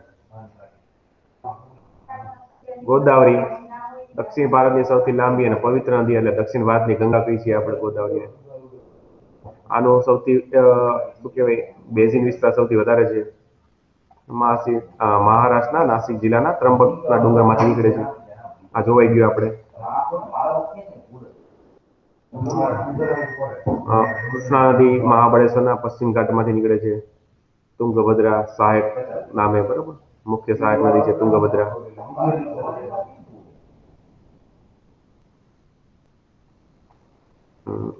હવે પેન્નાર નદીના બે ભાગ પડી ગયા જોઈ લ્યો પેલી ઉત્તરી પેન્નાર આ નદી કર્ણાટકમાં નંદીદુર્ગની પહાડીમાંથી નીકળે છે 570 કિલોમીટર લંબાઈ છે અને સહાયકમાં પાપાધાની અને ચિત્રાવલી સહાયક નદી છે તેની ઉત્તરી પેન્નાર અને ચોમાસામાં પૂરના કારણે નૌકા હરણ માટે યોગ્ય નથી પરંતુ સિંચાઈ માટે ઉપયોગી છે દક્ષિણી પેન્નાર તે ચન્ના કેસો પાણીમાંથી નીકળી આગળ વધીને બંગાળની ખાડીમાં આવે છે અને ડેલ્ટા બનાવે છે ખાસ યાદ રાખજો પેન્નાર નદી ડેલ્ટા નિર્માણ કરે છે 402 જેટલી લંબાઈ છે કાવેરી કર્ણાટકના કુર્ગમાં જિલ્લામાંથી નીકળે છે તમિલનાડુમાં પ્રવાહ છે એનો આપણે જોઈ ગયા અમરાવતી વગેરે જેવી સહાયક નદીઓ છે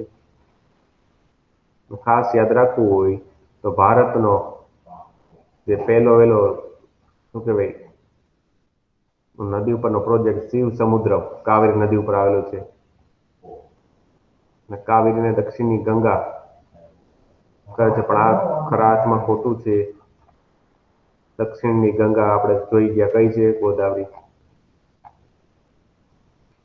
આ શું હતું બંગાળની ખાડીને મળતી હવે અરબ સમુદ્રને મળતી ખાલી નદીઓના નામ જોઈ લે એમનો દક્ષિણ ભારતની તાપી આવી જશે નર્મદા આવી જશે લુણી આવી જશે હા બોલો બોલો સર દક્ષિણની ગંગા એટલે ગોદાવરી સમજવાની ને હા એ ગોદાવરી તમે યાદ રાખજો આમાં તો થોડુંક ક્યારેક અમુક બુકમાં મિસ્ટેક થયેલી હોય છે ટાઈપિંગ મિસ્ટેક એ ગણી શકીએ આપણે એટલે લુણી નદી અરવલ્લીમાં અજમેરની દક્ષિણેથી નીકળે છે 320 કિલોમીટર જેટલી લંબાઈ ધરાવે છે અને કચ્છની ખાડીમાં શું છે અખાતમાં અઝરણ રણ વિસ્તારમાં થઈને વહી જાય છે સાબરમતી આપણી સાબરમતી નદી ડિટેલમાં પછી કરશી નિરાતે આ નદીનું ઉદ્ગમ સ્થળ મેવાડની ટેકરીઓમાં છે અને ખંભાતના ખાતે મળી જાય છે મહી નદી વિંધ્યાચલ શ્રેણીમાં ના મેહુદ સરોવરમાંથી નીકળે છે અને મધ્યપ્રદેશના આ જાબુઆન રતલામમાં થઈને આખરમાં ખંભાતના ખાતે મળી જશે નર્મદા જોવાઈ ગઈ છે આપણી ધુવાધાર ધોધ નિર્માણ કરે છે રિફ્ટ વેલી એનું નિર્માણ કરશે નર્મદા તાપી બંને